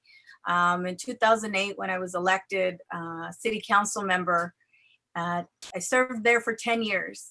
And it was truly, a learning experience where, again, you gain the knowledge of what is the Brown Act? How do you facilitate meetings? Where do you sit? Where do you push the button? Where's the bathroom? How do you get up to agendize an item? How do you recognize other elected officials through protocol? There is legislative protocol, and it's professional courtesy. You always say, thank you, Madam Chair, or thank you, Mr. Council Member. And it's that type of knowledge that truly has been what I've been able to use now as the first Latina mayor elected to the city of National City in 131 years. Has been a blessing and has been nonstop. I'll tell you that since I got sworn in. I got sworn in December 2018. My father-in-law unfortunately passed away later that month. He was a victim of a hit and run. And then, so it's just honestly been nonstop. We've had naval ship fires. We've had murder hornets. We've had unrest and fighting against an unjust system to bring about racial inequality. Oh, and then COVID, So in the last year and a half, it's been nonstop, but it's also too brought me closer to colleagues that I have both locally, statewide, and nationally. I'm very proud, and I know you've heard from former president, and my friend, my mentor, Miss Mary Garcia Salas. And I see her here. She looks fabulous. And, you know, but then recognizing that all of us have that role and we should be taking these leadership roles because we're the ones helping to raise our families. We're the ones helping to engage our abuelitos. We're the caregivers. We're the ones that are the PTA folks. And so through this time, it's been nonstop. We, in the city of National City, have had a food bank distribution, diaper distribution, utility assistance, and a number of other rental assistance, along with being able to engage others on staying civically engaged.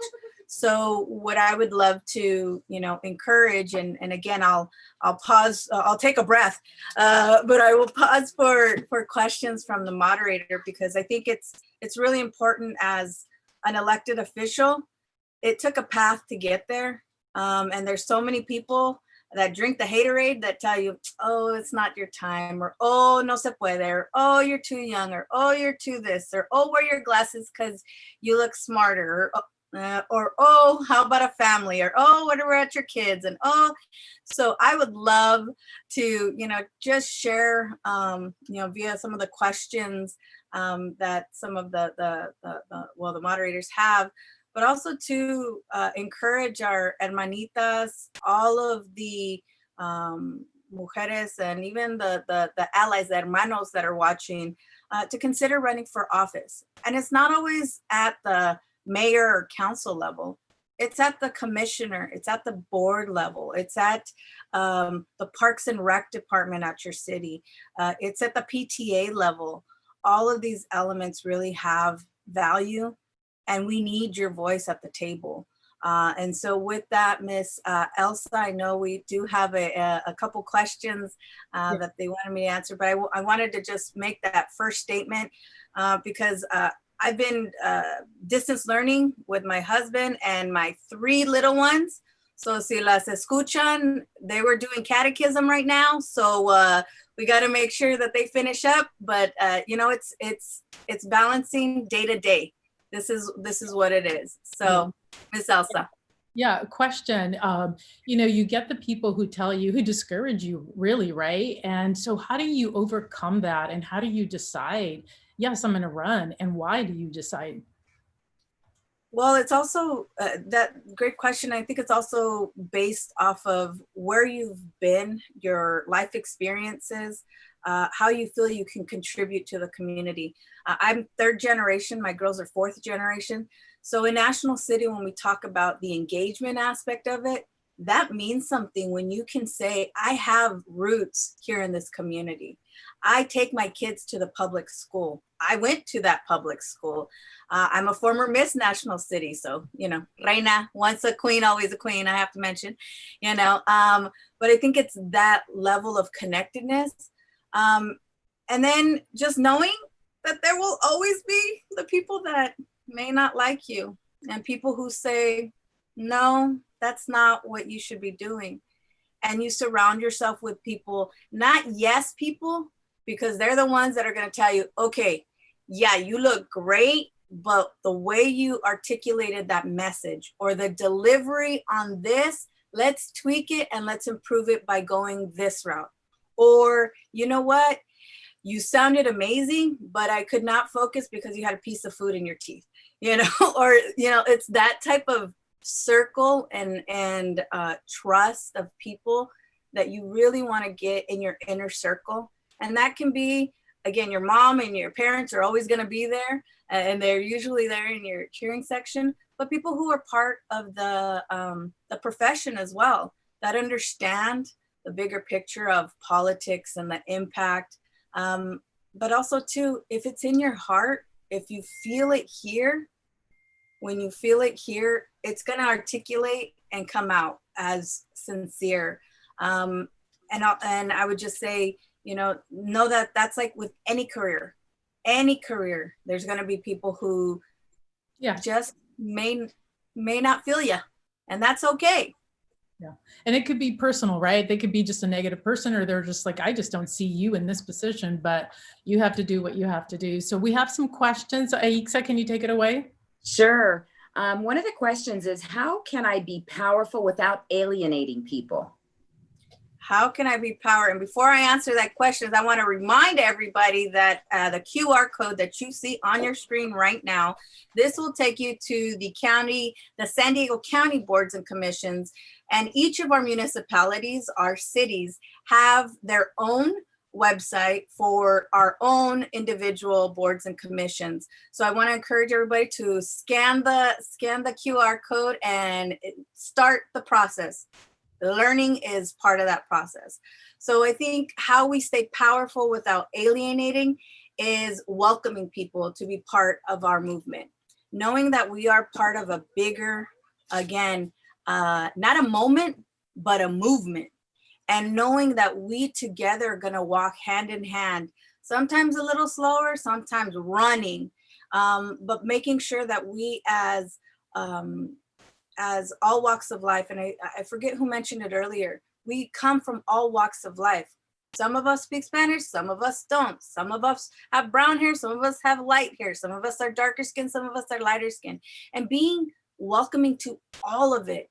And then once we get to that position of power, because we work so hard during campaigns, and let me tell you, it's a beast, because you have to raise money, you have to talk to people, you have to convince them why you're amazing, even when your grandma tells them you're amazing. You know, you have to like then pivot to actually doing the work. And that's where once you do the work, you have to be welcoming, you have to be a unifier. And as the mayor, it's part and parcel to saying, I know there are people who have dissenting opinions on my council, but I will welcome you anyways. And if you have cara de fuchi, then you're gonna look like you have cara de fuchi in front of everybody, because my type of leadership is welcoming, and it may be to a detriment, but I feel that that's the way you should lead. You should lead with compassion, but also to recognize that you ain't gonna be played for a fool. You recognize what your count is to get policy change. You have to recognize what the steps are to make long-term change, because you know, to the heart is, we are here for a finite amount of time, and if we do not leave our legacy by planting a seed with the next generation, we lose our entire forward momentum. And I think that that's why, and I'm getting chills because I'm seeing all these mujeres on screen right now, nodding their heads. I stand on your shoulders. I stand on the shoulders of my grandparents and my grandmothers. And this is why MANA has been around for so long, and it needs to continue. And we have to recognize that it's not just me, it's us. Y somos juntas. I mean, sometimes we can get catty, don't get it twisted. I mean, entre nosotros, we can all, you know, have attitudes, but at the end of the day, we need to move forward. So now that I'm like smudging my makeup, okay. All right. Keep it together. You're doing great. Thanks so much. Yes, and I won't break out in tears either. What is the biggest challenges our Latino community are feeling right now and locally in National City? Well, we just got the unemployment rate numbers in the county, and I would highly recommend that you log on to Sandag's website. It's COVID-19. I have my notes on here, but it's the COVID-19 economic regional economy impact. And it shows that predominantly, hold on, it says 50% of Latino workers who lost their jobs were in the tourism industry. 1 in 5 female employees who lost their jobs were in the education sector.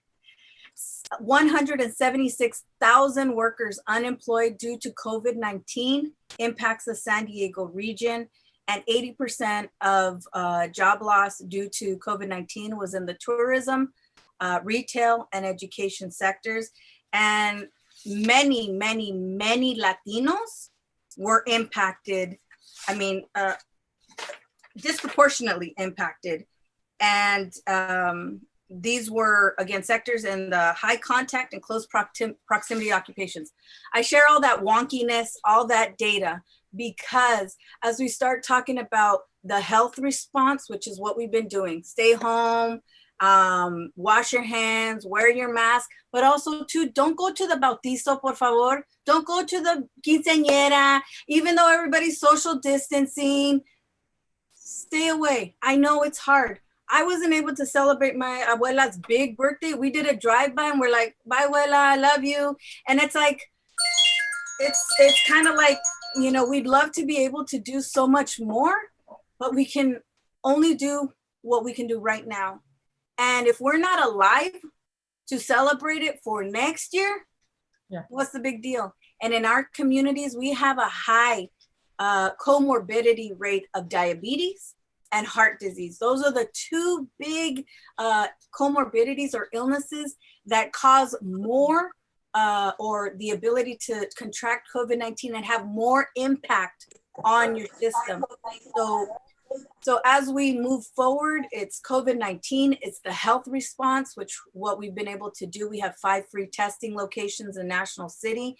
And I want to thank Barbara Jimenez from the county and the state of California, and Ana Magoza from San Isidro Health, Samahan, and Paradise Valley Hospital. All of these spaces are here, but it took advocacy on behalf of the Latino community to say, okay, we hear you, we hear that you're testing, but bring it to us, not us having to go to them, but them bringing it to us.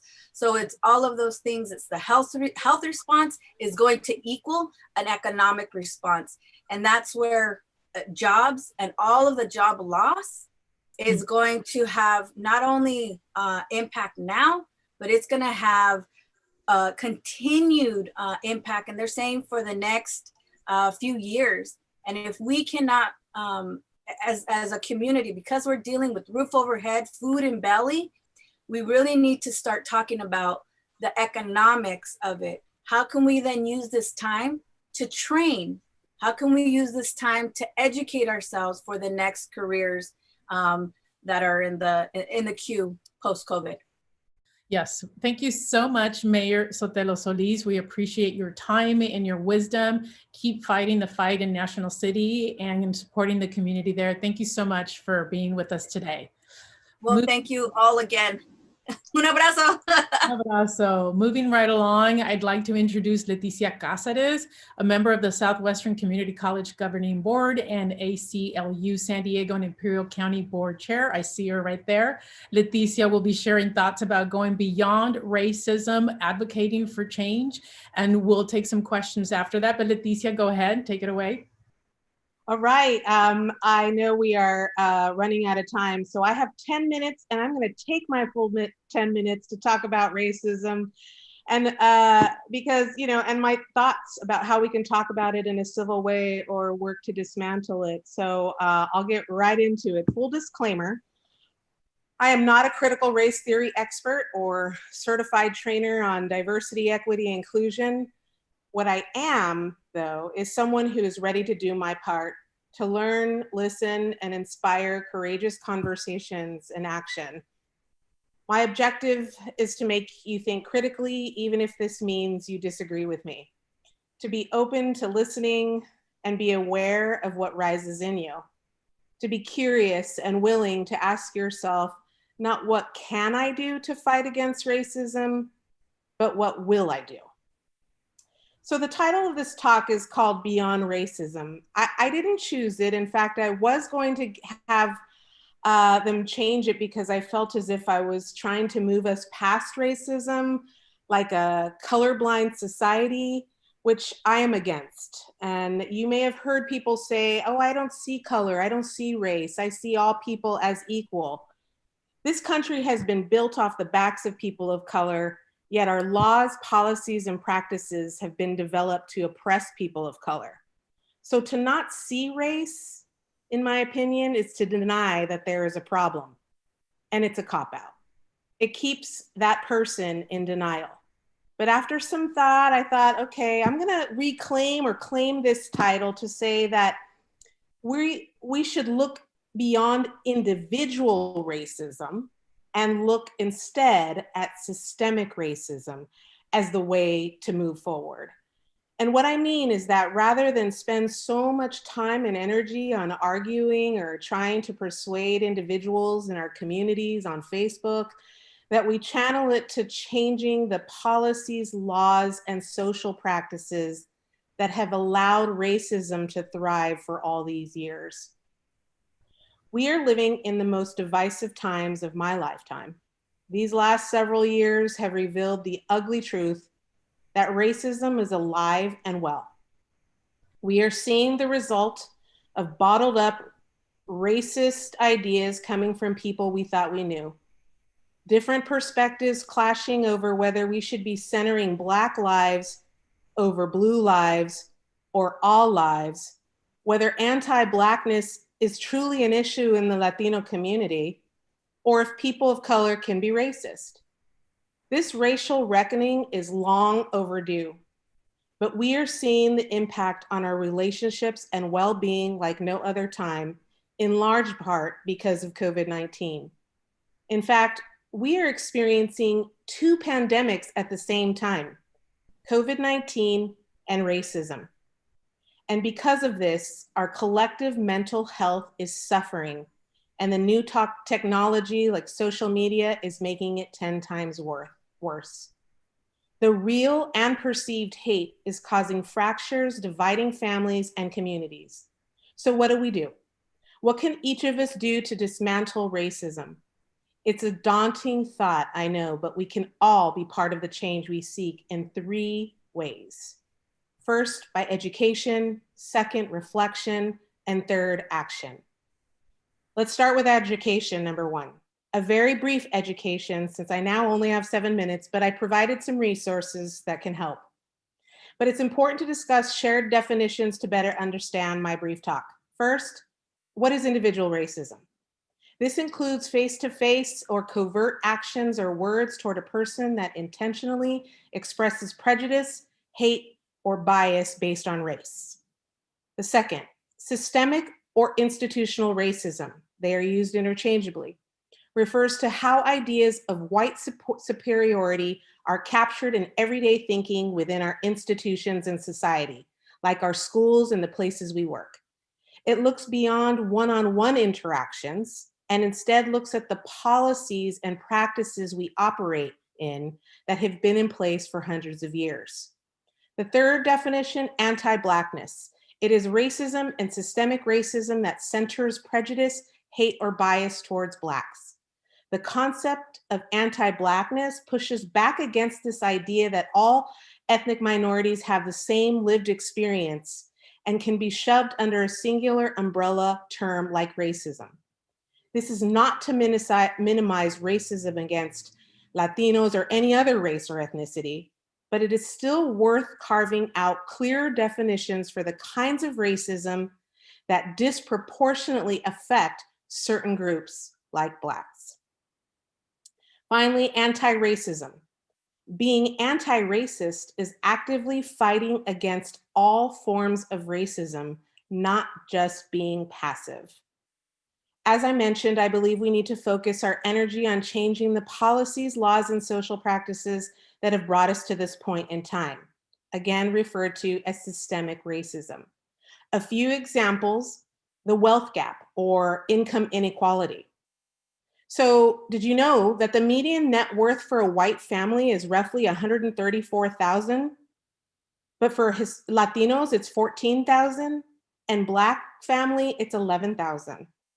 One cause is the racist policy called redlining, where realtors in the 1930s literally drew red lines on a map separating what they wanted as white neighborhoods from those that include predominantly Black and other people of color. Most were denied home loans, which then resulted in less property taxes, which then resulted in less to invest in the local schools and neighborhoods, causing a ripple effect and this income inequality we see today. Employment.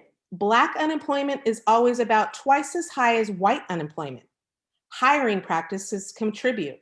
If you apply for a job with a white sounding name, you're 50% more likely to get a call back than with a black sounding name. Immigration policy. Enforcement policies that cage children and tear families apart every day are focused almost entirely on Latinos. Criminal justice. Research shows that Black and Brown students are suspended at higher rates. Those who are suspended for at least 10 days are less likely to graduate and more likely to be arrested and incarcerated by their mid-20s. This is all systemic racism. Now we get to COVID-19. We see the biggest impact on Black and Brown communities. Here in San Diego, most of the top 10 zip codes are in the South Bay, made up of mostly Latinos. Access to testing was slow in these areas for the first several months. Why do you think this was?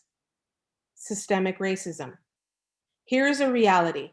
A person of color is more likely to live in poverty, be in prison, drop out of high school, be unemployed, and experience poor health outcomes like diabetes, heart disease, depression, and COVID-19. This is not the result of your neighbor, your white supremacist neighbor.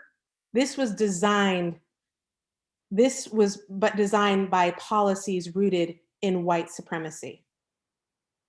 Now we move on to reflection, number 2. As an author of How to Be Anti-Racist, Ibram X. Kendi says, the heartbeat of racism is denial. Before we can even talk about it, much less dismantle it, each of us has to do a personal inquiry, a reflection of our own relationship with racism. Have we been victims ourselves? If so, how has this experience shaped who I am and how I show up in this world? Have I internalized racist ideas about my own race and ethnicity or culture? What racist ideas have been passed down generations? Are my beliefs and the lens I view others influenced by these ideas? You and I may not see ourselves as racist, but we can still benefit from the systems that privilege white faces and voices. It's not enough to see how racism shows up out there in the community or the world. Most people would agree by now that racism exists. We're quick to point out kids in cages, separated families, George Floyd, Breonna Taylor, Anastasio Hernandez Rojas, and countless others when asked about racism. But how closely have we looked at ourselves, our families, our institutions that our kids go to, the employers we work for? So before taking action, we must look at our own personal denial. I know it's uncomfortable. I've done a lot of it lately, and even painful. Process to look for ways in which we have developed unconscious racist beliefs or allowed discriminatory practices or language to take place in our presence. But this reflection work is paramount if we want better for our communities. Ibram X. Kendi says, you are either a racist or anti-racist. You are either perpetuating racist ideas or you are actively fighting against it.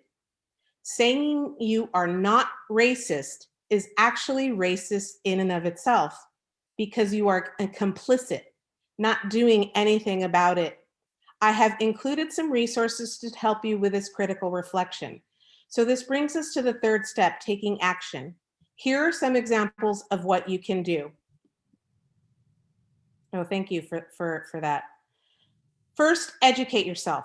Start with the resources that you can get on this QR code. 2, reflect and identify ideas, messages, beliefs that you have been exposed to and understand how they have resulted in unconscious bias. Specifically, find examples of anti-Blackness in your community. For us Latino folks, we need to get real about what racism looks like in our community, including anti-Blackness, colorism, and the erasure of Black Latinos.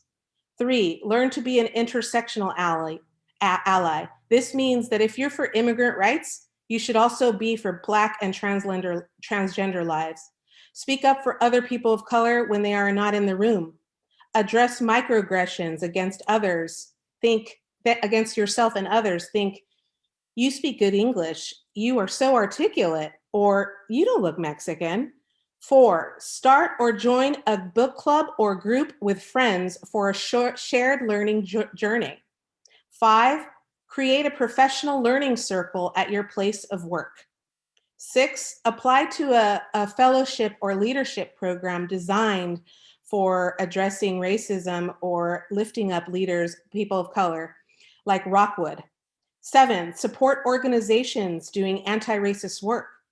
8, donate to scholarships at community colleges or universities for people of color.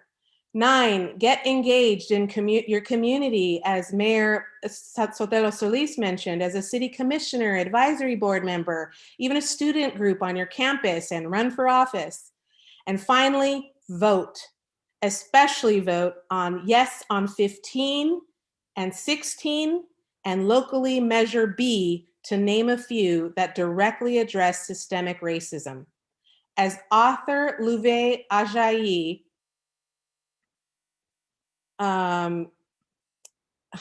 sorry, oh man, something happened with my presentation, but she says, be a domino and be the first to lead the ripple effect towards addressing systemic racism. Thank you. Wow.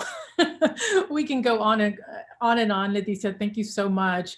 I mean, I think talking about this and learning more about it and really just remembering it every day, right? Because it doesn't go away. And so many of us, we kind of forget unless we talk about it, unless we see it and openly talk about it.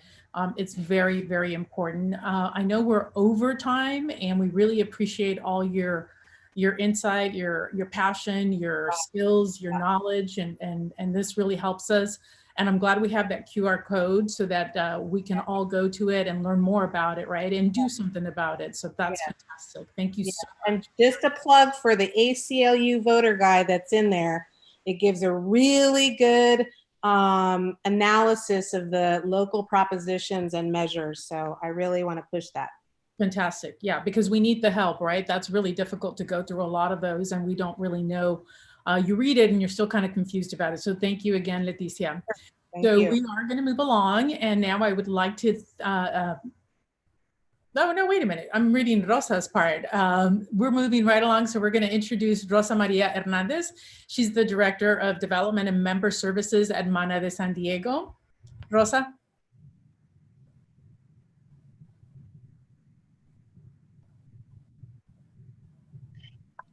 Here we go. I was on mute. That's the hashtag of 2020. Buenos dias, everyone. Good morning. I know we're over time, but it wouldn't be a MANA event if we're not inspired. And previous slide, please. And if we're not inspired and dedicated for the wonderful next steps that we need to do. So I'd like to first and foremost thank our amazing, talented, and gifted Elsa Sevilla for her excellent job in moderating the skills of and allowing for our presenters with all the wonderful technology. She led the conversation. So we want to also say gracias, Elsa, for always being an hermana who's willing to step up to the plate and be willing to lead us along the ways when it comes to the moderating of our wonderful information. And we have all received so much information, right? So what's next? What do we do next? Well, first and foremost, we want to make sure that all the information that's going to be shared is going to be sent your way. So there's the RQ codes that are going to be on the MANA website. When in doubt, go back to the MANA website. Also, everything that you saw today possible, and in this previous slide, please, everything you saw is possible thanks to the community partners you see on this slide. MANA is able to function day in, day out. It's not sponsors, it's community partners, because these community partners have women in boards and commissions. These community partners have their board members who are employees at these wonderful organizations and entities that allow MANA de San Diego to partner and be at the table. Like Vina said, if you're not at the table, you're on the menu. So everything seen today is thanks to the opportunity that they provide for us. And now, one message that you've heard that is continuous with MANA de San Diego is we have marched and we have voted.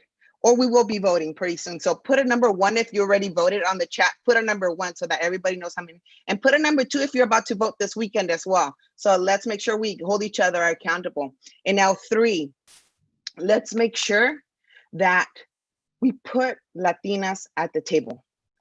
We are a large population, not only in our region, in our state, but also in our nation. And it's important, if you hear the message today, to love yourself, to hold yourself accountable, and to take a leap of faith. And that's one of the things that Mana de San Diego has done for 34 years, but we're starting to promote that. And now, thanks to a lot of amazing, wonderful community partners, we have a special message that we will be unveiling in the next week or so, in the next few days, that's gonna let us know how Mana is gonna continue to pave the way. You saw Mary Castilla Salas, Alejandra, all these wonderful women that have connections to Mana for the last 34 years. Well, guess what? Now it's your time. Now it's your sister's time, your mom's time, your daughter's time to be at that table. And how are you gonna get there? Mana is a vehicle for placing, nominating, and sponsoring you towards that place. So Mana has empowered women to write their own narrative. As you get ready, we ask you to join us. And we wanna say thank you to our community partners like AT&T, San Diego Gas and Electric, La Esperanza, Falk, who have taken the time to invest in the wonderful opportunity that we will be announcing in the upcoming days. So now, as Mana continues to trailblaze, I want to make sure that as a leading Latina organization in our region, we strive for hermanitas like our wonderful Jackie Cosio, who embodies and executes the mission of Mana de San Diego. And now let's hear from our future of Mana, Jackie Cosio. Thank you, Rosa. I don't know about you all, but that was a lot of great information that our speakers and panelists touched upon. Although I'm not of voting age, I know that it is my generation that will eventually lead this country, and I'm excited to have my voice be heard once I'm able to vote. In the meantime, there are many ways to get involved, such as creating action plans or getting informed and educated about current issues. With Latinos making up the largest minority of eligible voters this 2020 elections, I want to encourage you all to go out there and vote this November 3rd. And if you can't vote like me or you want to do more, I invite you to come join me in participating in Mana de San Diego's 21-day challenge, which you can find by scanning the QR code on your screen. It takes 21 days to create a habit, so we have created a compilation of activities inspired by our panelists and 2020 Latina Success Symposium. Thank you everyone for joining us this morning, and remember, you make a difference, so let's go out there and be agents of change.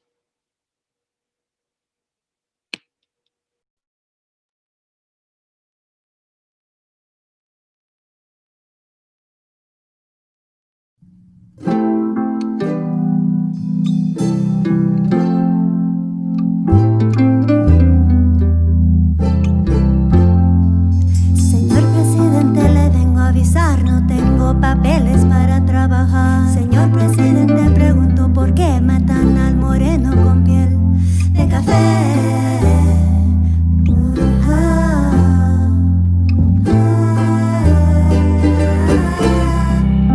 Si fuera presidente, honestamente, si fuera presidente para mi gente, si fuera presidente.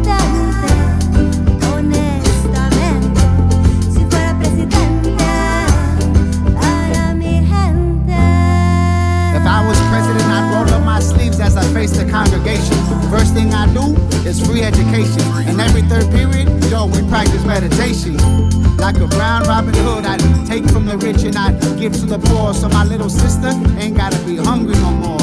And my first lady would be my mom's, cause she'd smack me at the first start of drone strikes and dropping bombs. And if I was president, I'd free all my poor black and brown kids that got caught up in 3 strikes. And when they get out, they get 3 bites, so they can ride to their future, not to their past. Go to the store, get some chips with no GMO, cause my folks, we got a right to know. And if you don't know, now you know.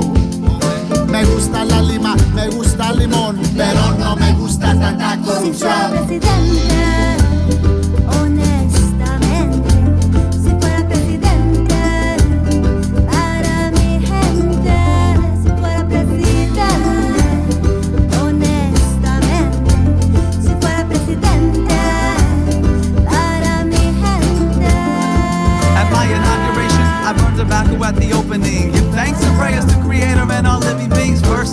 I'd sit you down with your abuelita, rewrite history so our kids can see where we came from and a new destiny. From Flint to Cali, water flowing pure and free. And my Department of Peace would melt guns into bike racks.